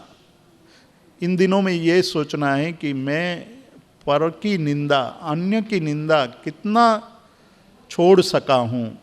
मैंने कितनी छोड़ी इन दिनों में। 8 दिनों में जब हम संवत्सरी प्रतिक्रमण करेंगे, उस संवत्सरी प्रतिक्रमण के पूर्व हमें ये सोचना है और आज हमें ये संकल्प करना है कि कम से कम इन 8 दिनों में हम किसी और की निंदा जानते हुए या अनजाने में नहीं करेंगे। कितना अपना अंतर देखा, कितना पर की निंदा छोड़ा, कितना अपना अंतर देखा। आज हम संकल्प करेंगे कि अपने अंदर को झांकने की कोशिश करेंगे। जब भी समय मिले, जहाँ भी समय मिले, आप कोशिश करना अंदर झांकने की, अंदर देखने की। कितना रख पाया हूँ अब तक अपने पाप पुण्य का लेखा। और ये सोचना है कि मैंने पाप और पुण्य का लेखा जोखा कितना रखा है। मैंने अपने जीवन की वही खाता में, जिसको गुजराती में खाता वही कहते हैं, हिंदी में वही खाता कहते हैं, अपने जीवन की वही खाता में पाप और पुण्य का कितना लेखा जोखा रखा है। हमने कभी ये सोचा है कि पुण्य और पाप का लेखा जोखा क्या है, कौन सा पलड़ा भारी है, कौन सा पलड़ा नहीं है। लोभ मोह मद कितना छोड़ा, नाता काम क्रोध से कितना तोड़ा। लोभ मोह मद काम और क्रोध, इनको छोड़ना है, उसको कितना छोड़ा। विषय वासनाओं से हटकर कितना प्रेम प्रभु से जोड़ा। हमारा जो प्रेम है विषय और वासनाओं से जुड़ा हुआ है, उसको तोड़ करके प्रभु से प्रेम कितना जोड़ा। 8 दिनों में हमें कोशिश करनी है कि विषय और वासनाओं से प्रेम को तोड़ करके, आसक्ति को तोड़ करके प्रभु से प्रीति करने की कोशिश करनी है। जीवन का क्या अर्थ है, बस एक प्रश्न पूछना है अपने आप को कि मेरे जीवन का अर्थ क्या है। बच्चे को पालना पोसना, बच्चों को पालना पोसना था, पोस लिया। जीवन में कमाना था, कमा लिया। लेकिन यह बात नहीं सोचेंगे आप कि जीवन का अर्थ क्या है। तो उसके बाद थोड़े दिनों के बाद आपके मन में ये लगेगा कि बच्चे की शादी हो गई है तो उसको अच्छे बच्चे हो जाए, अच्छे बच्चे हो जाएंगे तो फिर कहेंगे कि अब बच्चे को हम उसके साथ खेलें, फिर बड़े हो जाएं, फिर शैलेश भाई उसी चक्कर के लिए आप तैयार रहिएगा। आप आज तो बहुत ही शयाना होकर बैठे हैं, बहुत ही शांत होकर बैठे हैं, लेकिन मन में क्या चल रहा है? क्यों कंचन सा तन पाया? मैंने ये कंचन सा, मतलब शास्त्रकार कहते हैं कि ये जो देह मिला है वो सुवर्ण जैसा देह है, वो क्यों मिला है? ये जीवन का अर्थ क्या है? क्या इसको तुम समझ सके हो? क्या मैं इसको समझ सका हूँ? क्यों नर भूतल पर आया है? मैं इस भूतल पर क्यों आया हूँ? मेरा यहाँ आना क्या अर्थ रखता है? इन प्रश्नों के साथ हम आज का स्वाध्याय यहाँ समाप्त करेंगे। इन प्रश्नों को आप ध्यान में रखेंगे। मैं इस मेरी बात ख़त्म करूं और समाप्त करूं उसके पहले जो सोनाबेन ने यहाँ कही बात, दिन में जो स्वाध्याय होता है वो योग सार, योग का रहस्य, एक छोटा सा ग्रंथ है लेकिन बहुत ही मार्मिक ग्रंथ है और बहुत ही जानने जैसा ग्रंथ है, उसका स्वाध्याय होता है। और प्रतिक्रमण के बारे में जो बात कही, क्योंकि हमें ये चाहिए कि हम कम से कम 8 बजे स्वाध्याय शुरू कर सकें। 8 बजे हम स्वाध्याय शुरू कर देंगे तो हमें पूरा 1.5 घंटा मिलेगा। और हम यदि 8 बजे स्वाध्याय शुरू नहीं करते हैं तो 9:30 बजे मैं देख रहा हूँ यहाँ से कई लोग उठकर चले गए हैं, क्योंकि समय होते ही यहाँ की व्यवस्था के अनुसार सब अपने बच्चों को लेकर या कल की तैयारी करने के लिए निकल जाएंगे, तो उस समय जो महत्वपूर्ण बात होगी वो छूट जाएगी। तो ऐसा ना हो, सबको स्वाध्याय में आनंद आए, सबको स्वाध्याय पूर्ण रूप से हो और स्वाध्याय की बातों समझ में आए, उसके लिए ये आवश्यक है कि हम एक क्षण भी प्रमाद न करें। 8 बजे शार्प हम प्रवचन शुरू कर सके। 8 बजे प्रवचन शुरू करने के लिए 7:45 बजे आरती शुरू करना आवश्यक है और 7:45 बजे आरती के लिए हमें 7:30 बजे प्रतिक्रमण ख़त्म करना आवश्यक है और प्रतिक्रमण 7:30 बजे ख़त्म करने के लिए 6:30 बजे प्रतिक्रमण प्रारंभ करना अति आवश्यक है। और उसके लिए कम से कम आप लोग 6:15 बजे आ जाएं तो 6:30 बजे शार्प हम लोग सामयिक लेने का कार्यक्रम कर सकते हैं। इतनी बात करके मैं अपनी बात को समाप्त करता हूँ और आगे कल सोचेंगे। सर्वमंगलमांगल्यम सर्वकल्याणकारणम प्रधानम सर्वधर्माणां जैनम जयति शासनम। अरिहन्ताणं नमो सेताणं नमो आयर्याणं नमो वज्रायाणं नमो लोये सव्वसाहूणं एषो पञ्चनमोकारो सव्वपावपणासनो मंगलानं च सव्वेसिं परमं हवै मंगलम्। नमो दुर्वाररागादि वैरिवारनिवारिणे अर्हते योगिनाथाय श्रीमहावीराय तायिने। पन्नगे च सुरेन्द्रे च कौशिके पादसंस्पृशे निर्विशेषमनस्काय श्रीमहावीराय तायिने। कृतापराधेऽपि जने कृपामन्थरतारयो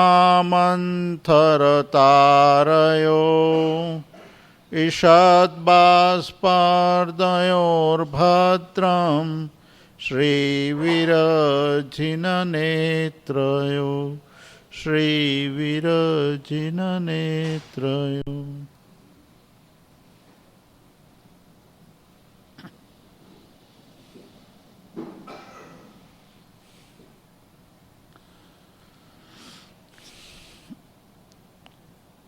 साधर्मिक भाइयों ने बहनों, जैन धर्मना सर्वोत्कृष्ट पर्व पर्युषण पर्व तेनो आजे बीजो दिवस।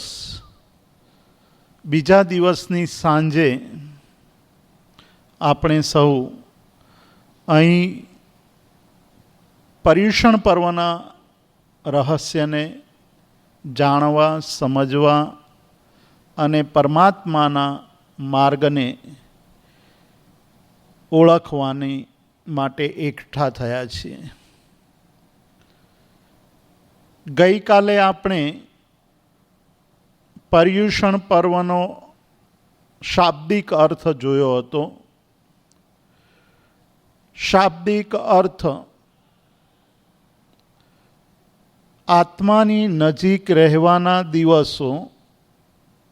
આ એવા દિવસો છે જે દિવસોમાં આપણે વધુમાં વધુ સમય, જેટલો વધુ કાઢી શકીએ તેટલો સમય આત્માની નજીક રહેવાનું છે. આખું વર્ષ સતત આપણે પરની ચિંતામાં, પરને પ્રાપ્ત કરવામાં, પરનું સંરક્ષણ કરવામાં ગાળીએ છીએ. પર એટલે આત્મા સિવાયના પદાર્થો. પર એટલે આત્મા સિવાયની જે બાબતો છે તે તમામ બાબતો, જેની ચર્ચા આપણે ગંભીરતાથી વિસ્તારપૂર્વક કરવાની છે. ગઈકાલે આપણે જોયું હતું કે મિથ્યાત્વમાંથી સમ્યક્ત્વ તરફ,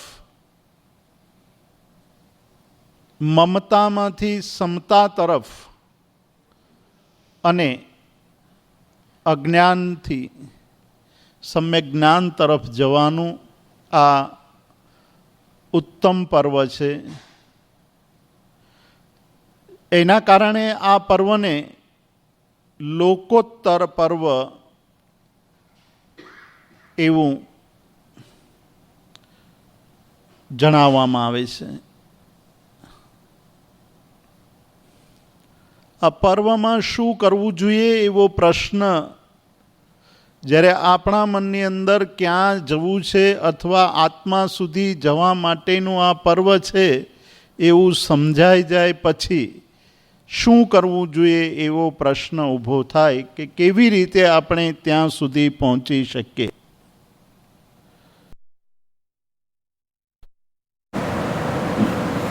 મિથ્યાત્વ, મમતા અને અજ્ઞાન, આ ત્રણ બાબતોએ આપણને સત્ય તરફ, સાચી દિશા તરફ આગળ વધવામાં સતત બાધા ઉત્પન્ન કરી છે, સતત અડચણ ઊભી કરી છે. અને એ અડચણને અડચણ તરીકે આપણે જોતા નથી. અને જ્યાં સુધી આપણને એ અડચણ રૂપે ન દેખાય, અવરોધ તરીકે આપણે એને જોઈએ નહીં, ત્યાં સુધી અવરોધને દૂર કરવાનું કાર્ય કરી શકીએ નહીં. એટલે પ્રશ્ન એ ઉઠે છે કે પર્યુષણની અંદર શું કરવું જોઈએ.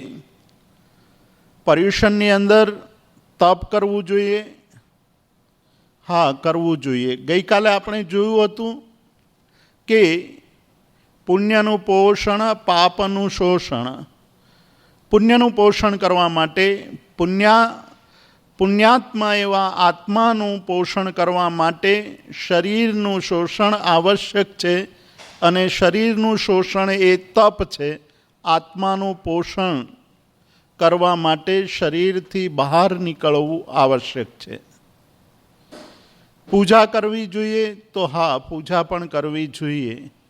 પરમાત્માની ભક્તિ દ્વારા ચિત્તની પ્રસન્નતા પ્રાપ્ત થાય છે, અને ચિત્તની પ્રસન્નતા ગઈકાલે આપણે જોયું હતું કે હૃદય શુદ્ધિ પછીનો જે ઘટનાક્રમ છે તે ચિત્ત શુદ્ધિનો છે, અને ચિત્ત શુદ્ધિથી આત્મશુદ્ધિ સુધી પહોંચવાનું છે. આ સાધનાક્રમ, એ સાધનાક્રમમાં આડે આવતા અવરોધો, મિથ્યાત્વ એટલે જ્ઞાનનો અભાવ, અજ્ઞાન, સાચાને ખોટું માનવું અને ખોટાને સાચું માનવું, એ પ્રકારની જે વૃત્તિ, તેનું નામ મિથ્યાત્વ છે. સત્યને અસત્ય માનવું, અસત્યને સત્ય માનવું, એ બંને ઘાતક છે, અને એ બંને સાધકને માટે અવરોધરૂપ છે. એ મિથ્યાત્વ છે, અને મિથ્યાત્વનું સૌથી પહેલાં ખંડન કરવાનું છે, દૂર કરવાનું છે, અને એની જગ્યાએ સમ્યક્ત્વને સ્થાપિત કરવાનું છે. સમ્યક્ત્વને સ્થાપિત કરવા માટે 4 ભાવનાઓ આવશ્યક બતાવી છે: મૈત્રી ભાવના, પ્રમોદ ભાવના, કરુણા ભાવના અને માધ્યસ્થ ભાવના. આ 4 ભાવનાને ધર્મનું મૂળ કહ્યું છે. ધર્મરૂપી વૃક્ષનું મૂળ જેવી રીતે પોતાના જીવનને પોષવા માટે આહાર ગ્રહણ કરે છે, પાણી ગ્રહણ કરે છે, મૂળિયાઓ જમીનની અંદર ફેલાઈને પોતાનો આહાર પ્રાપ્ત કરે છે, અને એ આહારને કારણે વૃક્ષ નવપલ્લવિત, લીલુંછમ રહે છે, ઘટાદાર રહે છે. પણ મૂળ એમ કહી દે કે હું આહાર ગ્રહણ કરીશ નહીં. પાંદડાઓને, ડાળીઓને, શાખાઓને, પ્રશાખાઓને એમ કહી દે કે હવે તમે હવામાંથી આહાર ગ્રહણ કરી લેજો. મોટા થઈ ગયા છો, તમે વધી ચૂક્યા છો, હવે બહારના વાતાવરણમાંથી આહાર ગ્રહણ કરી લેજો. તો એ વૃક્ષ નવપલ્લવિત નહીં રહી શકે. એ વૃક્ષ ધીરે ધીરે નષ્ટ થઈ જશે, ધીરે ધીરે ઠૂંઠું થઈ જશે. એ વૃક્ષ કોઈના પણ માટે આરામનું, આશ્રયનું, વિસામાનું સ્થાન નહીં રહે. અનેક પંખીઓનું આશ્રય સ્થાન છે, અનેક વટેમાર્ગુઓનું વિશ્રામ સ્થળ છે એ વૃક્ષ, પણ એ વૃક્ષનો આધાર છે મૂળ. એવી જ રીતે ધર્મરૂપી વૃક્ષનું મૂળ એ 4 ભાવનાઓ છે. એ 4 ભાવનાઓ મૈત્રી, પ્રમોદ, કરુણા, માધ્યસ્થ, આ 4 ભાવનાઓથી ધર્મરૂપી વૃક્ષ હર્યું ભર્યું, લીલુંછમ, ઘટાદાર પુષ્પોથી અને ફળોથી લાદેલું રહે છે, અને અનેક જીવોનું આશ્રય સ્થાન બને છે. અહીં આપણે સમજવાનું છે કે જીવનની અંદર પરહિત ચિંતા, બીજાના હિતની ચિંતા, એ મૈત્રી છે. મૈત્રી ભાવ એટલે શું? આપણે ઘણી બધી વાર મૈત્રીની વાત કરીએ છીએ. આપણે કહીએ છીએ કે ફલાણો મારો મિત્ર છે, ફલાણો મારો પરિચિત છે, મારે એની સાથે મૈત્રી છે. પણ મૈત્રી કોને કહેવાય એનો જ્ઞાન, એનો બોધ આપણને છે કે નહીં? જ્યાં સુધી મૈત્રીનો અર્થ ફ્રેન્ડશિપ શું કહેવાય, કોને કહેવાય, એના વાસ્તવિક સ્વરૂપને ન જાણતા હોઈએ ત્યાં સુધી સાચી મૈત્રી પનપતી નથી, સાચી મૈત્રી પલ્લવિત થતી નથી, લાંબો સમય ટકતી નથી. જે મૈત્રીમાં સ્વાર્થ ભળેલો છે, જે મૈત્રીમાં કંઈક પ્રાપ્ત કરવાની ભાવના છે, જે મૈત્રી દ્વારા આપણને કંઈક મળે એવી ભાવના રાખતા હોઈએ, તો એ મૈત્રી એ સાચી મૈત્રી નથી, એ લાંબી ટકી શકે નહીં. એવી મૈત્રી હંમેશા સ્વાર્થયુક્ત મૈત્રી એ મૈત્રી નથી. અને આવા અનેક સંબંધો આપણે આ જગતની અંદર તૂટતા જોયા છે, અનેક સંબંધો આપણે પણ તોડ્યા છે. એનું કારણ મૈત્રીનો અભાવ છે. મૈત્રી એનો અર્થ એ છે કે બીજાના હિતની ચિંતા આપણા જીવનની અંદર થવી જોઈએ. બીજો કોઈ દુઃખી હોય તો એના દુઃખની, એના હિતની, એના કલ્યાણની ભાવના કરવી, એનું નામ મૈત્રી છે. જૈન ધર્મએ એક બહુ જ સુંદર શબ્દ આપ્યો છે, કલ્યાણ મિત્ર. કલ્યાણ મિત્ર જેવો શબ્દ જગતના બીજા ધર્મોમાં ભાગ્યે જ જોવા મળશે તમને. કલ્યાણ મિત્ર એટલે જે બીજાના કલ્યાણમાં સાથ આપે છે, બીજાનું કલ્યાણ થાય એમાં સહયોગ કરે છે, તે કલ્યાણ મૈત્રી છે, એ કલ્યાણ મિત્ર છે. પરમાત્માનું એક વિશેષણ એવું પણ છે કે પરમ કલ્યાણ મિત્ર છે. કલ્યાણની એમના મનની અંદર સતત ચિંતા રહેલી છે. પરમાત્મા મહાવીરના જીવનની વાત કરીએ આપણે તો અનેક પ્રસંગો, અનેક બાબતો એવી આપણને જોવા મળશે કે જેમાં માત્ર અને માત્ર જીવોનું કલ્યાણ રહ્યું હતું એવા કાર્યો એમણે કર્યા છે. આપણે મૈત્રીમાં ગોટાળો કરીએ છીએ તેવી રીતે કરુણામાં પણ ગોટાળો કરીએ છીએ. કરુણા એટલે બીજાના દુઃખોનો નાશ કરવો, બીજાના દુઃખોને દૂર કરવા, એને કરુણા કહી છે. કરુણા અને મૈત્રી બંને સાથે હોય છે એટલે સખી કહેવાય છે. મૈત્રીની સખી કરુણા છે. જ્યાં મૈત્રી હશે ત્યાં કરુણા અવશ્ય હશે. કરુણા હશે તો મૈત્રી ભાવ પણ પનપશે. એકલી કરુણા કે એકલી મૈત્રી આગળ વધતી નથી. એટલે કરુણા બીજાના દુઃખોનો વિનાશ કરવો, બીજાના દુઃખોને દૂર કરવાની જે ભાવના, તે કરુણા છે. પર સુખ તુષ્ટિર મુદિતા, બીજાનો ઉત્કર્ષ જોઈને, બીજાની ઉન્નતિ જોઈને આનંદ થાય કે વાહ, સરસ થયું, મારા જે પરિચિતો છે એ આગળ વધી રહ્યા છે, એને મુદિતા ભાવના કહે છે, પ્રમોદ ભાવના કહે છે. અને જ્યારે કોઈ દોષયુક્ત વ્યક્તિ જોઈએ, એને કહેવા છતાંય પોતાના દોષોને છોડે નહીં, એવી વ્યક્તિને જોઈને આપણા મનની અંદર એવો ભાવ ઉત્પન્ન થાય કે આના કર્મો એવા કઠિન છે કે સાચો માર્ગ બતાવવા છતાંય સાચો માર્ગ ગ્રહણ કરતો નથી, ખોટો માર્ગ છોડતો નથી. તો એવા જે જીવો છે તે જીવો પ્રત્યે માધ્યસ્થ ભાવ, આવી જે ચાર ભાવનાઓ, તે ચાર ભાવનાઓ એ ધર્મનું મૂળ છે. અને આ ચાર ભાવનાઓ આ 8 દિવસમાં આપણા જીવનની અંદર કેટલી વધી રહી છે. નિયમપૂર્વક પણ કરવાની છે અને સાથે સાથે આપણા જીવનની અંદર એનું વિશ્લેષણ પણ કરવાનું છે. આપણે વિચાર કરવાનો છે કે મારી અંદર મૈત્રી, પ્રમોદ, કરુણા અને માધ્યસ્થ ભાવ આ 8 દિવસોમાં કેટલો રહ્યો. 8 દિવસોની અંદર આ ચાર ભાવનાઓને હું કેવી રીતે હું વૃદ્ધિ પમાડું, એની સતત ચિંતા એ આ પર્વનું ધ્યેય છે. એનાથી શું થશે? મૈત્રી ભાવ જેમ જેમ વધતો જશે તેમ તેમ દ્વેષ ભાવ ઘટતો જશે. આપણે દ્વેષને દબાવવાની કોશિશ કરીએ છીએ.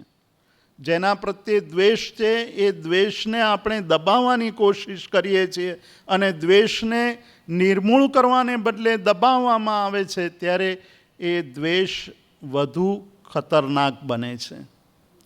દોષોને દબાવવાથી દોષો દૂર નથી થતા, પરંતુ દોષો ઉપર વિજય મેળવવાથી, દોષો ઉપર પ્રભુત્વ મેળવવાથી દોષોને દૂર કરી શકીએ છીએ.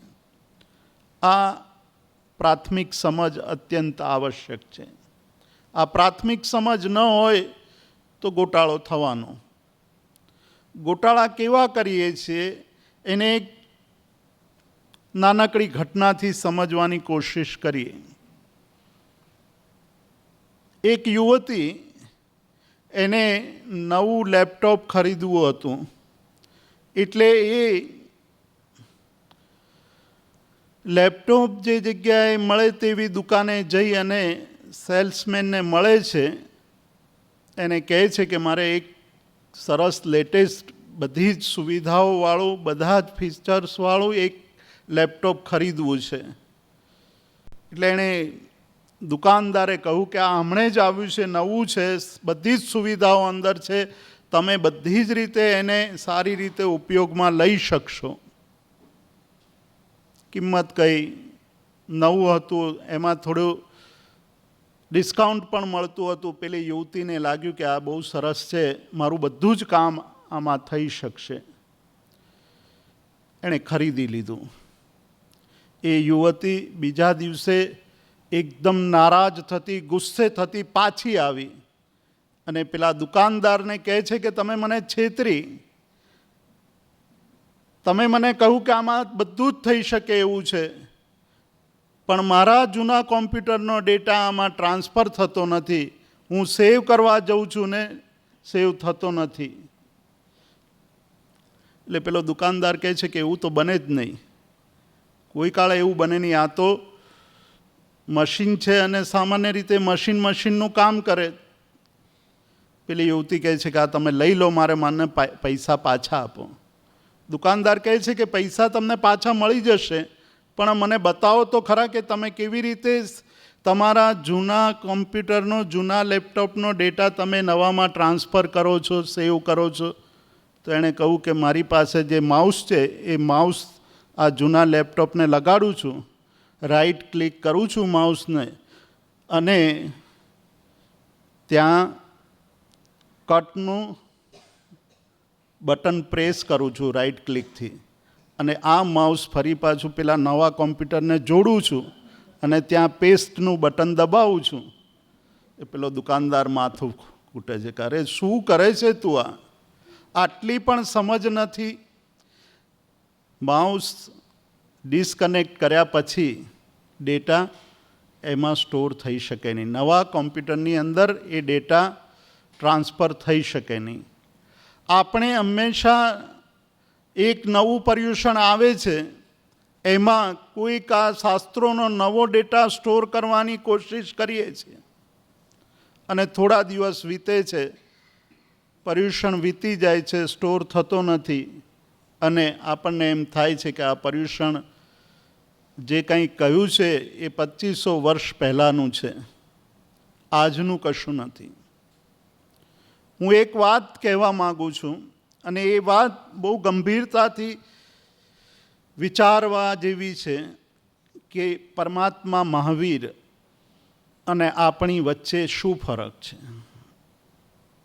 પરમાત્મા મહાવીર અને આપણી વચ્ચે શું ફરક? પરમાત્મા મહાવીર પણ પંચેન્દ્રિય હતા, આપણે પણ પંચેન્દ્રિય છીએ. એ પણ મનુષ્ય હતા, આપણે પણ મનુષ્ય છીએ. એમનો આદિકાળ આપણને ખબર નથી, આપણો પણ આદિકાળ ખબર નથી. આપણે ક્યારથી આ જીવનની યાત્રાનો પ્રારંભ કર્યો છે એ આપણને ખબર નથી. પરમાત્માની જીવનકાળની યાત્રાનો પણ આપણને આરંભ બિંદુ આપણને ખબર નથી. અનાદિકાળથી પરિભ્રમણ કરતાં કરતાં કરતાં એ મહાવીર પરમાત્મા બન્યા. હું આજે આ ભવમાં છું. પરમાત્મા મહાવીર જાગી ગયા, કર્મોનો ક્ષય કર્યો, કર્મનો ક્ષય કરીને મોક્ષે ગયા હજુ આપણે અહીંયા ને અહીંયા જ છીએ. આપણામાં અને પરમાત્મા મહાવીરમાં એક મોટો ફરક હોય. એમના કરતાં આપણને જો કંઈ વિશેષ બોધ હોય તો આ સંસારનો એટલીસ્ટ 2600 વર્ષનો વધુ અનુભવ છે. પરમાત્મા મહાવીર કરતાં આપણને આ સંસારનો બોધ વધુ કે નહીં શૈલેષભાઈ? 2600 વર્ષ વધુ ખરો કે નહીં? આપણે 2600 વર્ષ એમના કરતાં વધુ આ સંસારમાં છીએ. એટલે આ સંસારના અનુભવોનો અનુભવ, આ સંસારની ઘટનાઓનો અનુભવ મહાવીર કરતાં આપણને વધુ છે. અને છતાં પણ આપણને હજુ એનો છોજ, એનાથી કંટાળો, એનાથી તકલીફ ઊભી થઈ નથી. પરમાત્મા મહાવીર 2600 વર્ષ પહેલાં જાગી ગયા. પરમાત્મા મહાવીર આજથી 2600 વર્ષ પહેલાં એ પામી ગયા કે આ સંસારના સુખો જીવનને શાંતિ આપી શકે એવા નથી. જીવનને શાંતિ તો નહીં આપે, પણ અશાંતિની ઊંડી ગર્તામાં એ ફેંકી દેશે. જેટલું મેળવવા માટે આ જીવ કોશિશ કરે છે એટલું પ્રાપ્ત થયા પછી પણ એને સંતોષ નથી. એટલે જીવનની પરિભાષા શું? પર્યુષણના દિવસોમાં આ એક મોટો વિચાર કરવાનો છે. મહાવીર સ્વામીનું અને આપણા જીવનનું દ્રષ્ટાંત, એ દ્રષ્ટાંત દ્વારા આપણે એક વિચાર કરીએ કે આપણી પાસે 2600 વર્ષનો વધુ અનુભવ છે અને 2600 વર્ષ વધુ આપણે ભોગ સુખ ભોગવ્યા છે. છતાં પણ આવતીકાલે આપણને $1 મિલિયન લોટરી લાગી જાય નીરવભાઈ, તો લેવા દોડી જઈએ કે નહીં? હા, આપણે કહીએ કે આટલું ડોનેશન કરી દઈશ, પણ લઈ આવું તો ખરો જ, છોડીએ નહીં. અને સાથે સાથે એ પણ કહીએ કે પૈસા છે, સુખ નથી, અહીંયા આવી ગયા છીએ પણ અહીંયાનું જીવન બહુ હાર્ડ છે, છોડવું છે, છોડાતું નથી, જતું રહેવું છે, જવાતું નથી.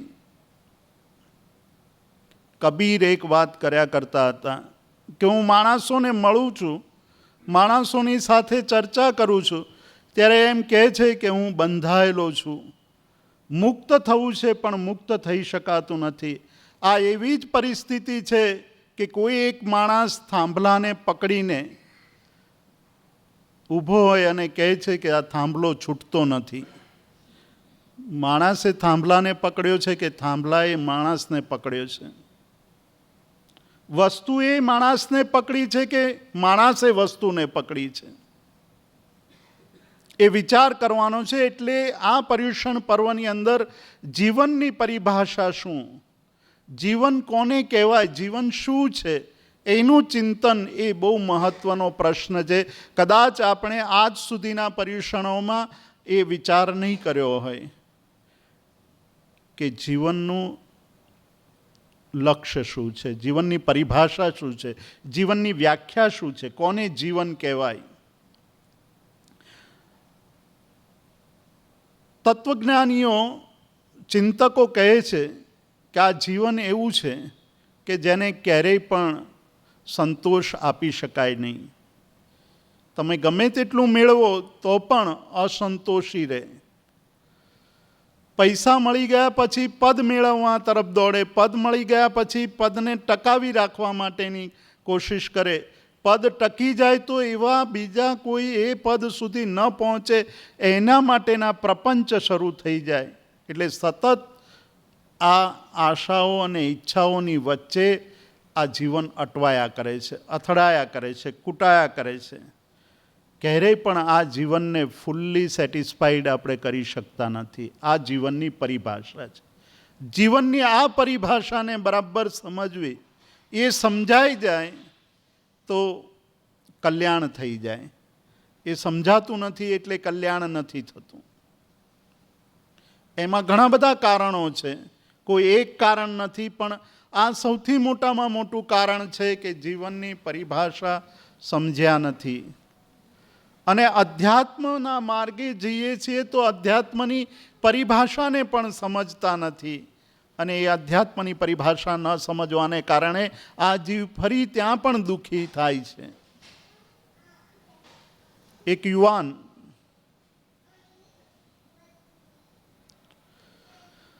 જીવનની અંદર એણે ધનવાન છે, એણે નક્કી કર્યું કે મારે સાચું સુખ પામવું છે. સારામાં સારી મૂલ્યવાન વસ્તુઓ લઈ આવ્યો, ખરીદી, ભોગવ્યા પછી સંતોષ ન થયો. એને થયું કે આ વસ્તુઓ મને સુખ નથી આપી શકતી, મને શાંતિ નથી આપી શકતી. થોડા દિવસ લાગે કે આ સારું છે, નવું છે, ભોગવીએ, પણ થોડા દિવસ પછી એ જૂનું થઈ જાય છે, અને જૂનું થઈ જાય છે ત્યારે ફરી પાછું કંઈક નવું મેળવવાની અંદરથી તલબ પેદા થાય છે. આ યુવાને વિચાર્યું કે મેં જગતની અંદર જેટલી વસ્તુઓ જોઈ, જેટલી ભોગવી, એ બધી જ ભોગવ્યા પછી ફરી પાછી અતૃપ્તિ તો, તૃષ્ણા તો ઊભી થયા જ કરે છે. એટલે કોઈક એના મિત્રને એણે કહ્યું કે શું કરવું? મિત્રએ કહ્યું કે અધ્યાત્મ માર્ગે જા.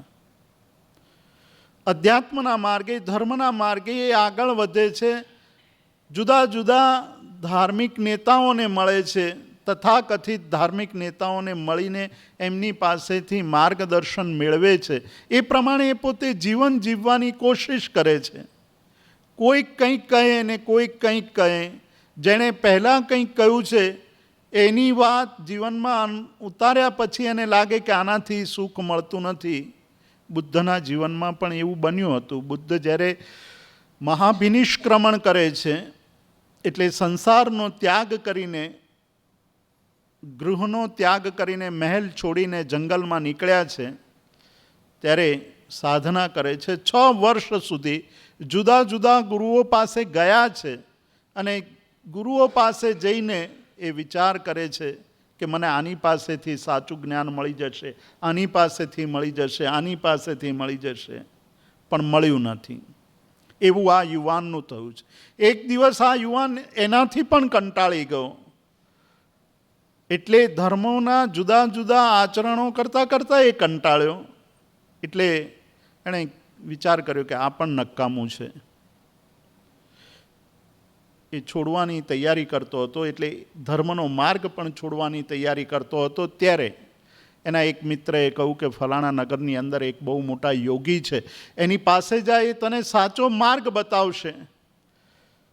એટલે આ યુવાન વિચાર કરે છે કે જીવનની અંદર ઘણા બધા પ્રયાસો કર્યા, ઘણા બધા ખતરા કર્યા, ઘણા બધાને નાણી જોયા, આમે આ માર્ગ તો છોડવાનો જ છે, છોડવાનો છે, તો હું એક વધુ અખતરો કરી લઉં, એમાં કંઈ બહુ ફરક પડવાનો નથી. એકવાર હું વધુ પ્રયોગ કરી લઉં, પછી જો એમાં સફળ નહીં થઉં તો છોડી દઈશ, અને કદાચ માર્ગ મળી જશે તો મને ફાયદો થશે, અને માર્ગ નહીં મળે તો આ બધા જ રસ્તાઓ હવે હું બંધ કરી દઈશ. એટલે યોગી પાસે જાય છે, અને યોગીને કહે છે કે હું તમારી પાસે આવ્યો છું, કંઈક પામવા આવ્યો છું. એટલે યોગી કહે છે કે શું કામ આવ્યો છે? એટલે આ એની કથા કરે છે કે હું આની પાસે જઈ આવ્યો, હું આની પાસે જઈ આવ્યો, હું આની પાસે જઈ આવ્યો. મેં જીવનની અંદર સાધના કરી છે, નથી કરી એવું નથી, પણ મને શાંતિ નથી મળી, મને સુખ નથી મળ્યું, સાચું શું છે એ મળ્યું નથી. યોગી કહે છે કે તો પછી મારી પાસે કેમ આવ્યો? તને એમ નથી થતું કે હું પણ નકામો છું? તું ચાલ્યો જા અહીંયાથી. જેમ બીજા પાસેથી તને કશું નથી મળ્યું, તેમ મારી પાસેથી પણ તને કશું જ નહીં મળે. એટલે આ યુવાનને થોડીક જિજ્ઞાસા પેદા થઈ, થોડોક વધુ રસ પેદા થયો કે આજ સુધીના જેટલા ગુરુઓ મળ્યા એ બધાય ગુરુએ મને પોતાની પાસે રાખવાની કોશિશ કરી હતી. આ એક પહેલા ગુરુ એવા છે કે જે મને પાસે રાખવાને બદલે દૂર ભગાડવાની કોશિશ, પોતાની પાસે રાખવાની ઈચ્છા સરખી કરતા નથી. એટલે કહે છે કે તમારી પાસે આવ્યો છું, શ્રદ્ધાથી આવ્યો છું, થોડીક શ્રદ્ધા બચી છે. તો કે થોડી શ્રદ્ધાથી ન ચાલે. તારે મારી પાસેથી કંઈક મેળવવું હોય તો મેળવવા માટે પૂરી શ્રદ્ધા જોઈએ, અને પૂરી શ્રદ્ધા ન હોય તો તું ચાલ્યો જા અહીંયા, મારે એવા કોઈ માણસની જરૂર નથી, મારે એવા કોઈ શિષ્યની જરૂર નથી. પૂરેપૂરી શ્રદ્ધા, 100% એનું સમર્પણ ભાવ, ટોટલી સમર્પણ ભાવ, 50% સમર્પણ અને 50% અસમર્પણ, અથવા 80% સમર્પણ અને 20% અસમર્પણ, અથવા 90% સમર્પણ અને 10% અસમર્પણ, એવું આ માર્ગમાં ચાલે એવું નથી. એટલે પેલો યુવાન કહે છે કે હું આવ્યો તો તમારી પરીક્ષા કરવા માટે, મને કંઈક મળશે એવી ભાવનાથી આવ્યો તો, મને કંઈક મળશે એવી શંકાથી આવ્યો તો, પણ હવે મને તમારામાં પૂરી શ્રદ્ધા થઈ ગઈ છે. એટલે કહે છે કે એનું કારણ શું? પૂરી શ્રદ્ધા થઈ જવાનું કારણ શું? તો કે તમે મને તમારી પાસે રાખવા માગતા નથી. આજ સુધીના બધા ગુરુઓ આનાથી જુદા પ્રકારના મળ્યા હતા અને તમે એક જુદા પ્રકારના ગુરુ મળ્યા છો, એટલે તમારી પાસે હું. તો કે ખરેખર પૂરેપૂરી શ્રદ્ધા થઈ છે? હા, પૂરી શ્રદ્ધા છે. તો મારી પહેલી શરત છે કે હું જે કહું તે તારે કરવાનું, બોલવાનું નહીં. હું જે કહું તે, હું જે કાંઈ કરું, જે કાંઈ તારી પરીક્ષા કરું, તારે ચૂપચાપ એ કર્યા કરવાનું, બોલવાનું નહીં. એટલે સારું, મને પૂરેપૂરી શ્રદ્ધા છે, હું તમારી પાસે આવ્યો છું, કંઈક મેળવવા આવ્યો છું. એટલે કે સારું, ચલો આપણે બંને જઈએ. એટલે બંને એક ઘડો લઈને કૂવા પાસે જાય છે અને કૂવામાં એ ઘડો નાખે છે. ઘડો ખાલી બહાર આવ્યો. આ યુવાન જોવે છે કે ઘડો કાણાવાળો છે, ફૂટલો છે, એટલે ફૂટેલા ઘડામાં પાણી ભરાય નહીં, બધું પાણી વહી જાય. આ યોગીએ ફરી પાછો ઘડો નાખ્યો અંદર કૂવામાં, ફરી ઘડો ખાલી આવ્યો. ગુરુ કંટાળ્યા વગર ત્રીજી વાર ઘડો નાખે છે, ત્રીજી વાર ઘડો ખાલી આવે છે. ચોથી વાર નાખે છે, ચોથી વાર ઘડો ખાલી આવે છે. એટલે શિષ્યને થયું કે આમનામાં કંઈક બુદ્ધિ છે કે નહીં. એટલે એ કહે છે કે ગુરુજી શું કરો છો? ઘડો તો કાણો છે. એટલે કે બસ ચલો, પરીક્ષા પૂરી થઈ ગઈ. મેં બોલવાની ના પાડી હતી તમને અને તમે બોલ્યા,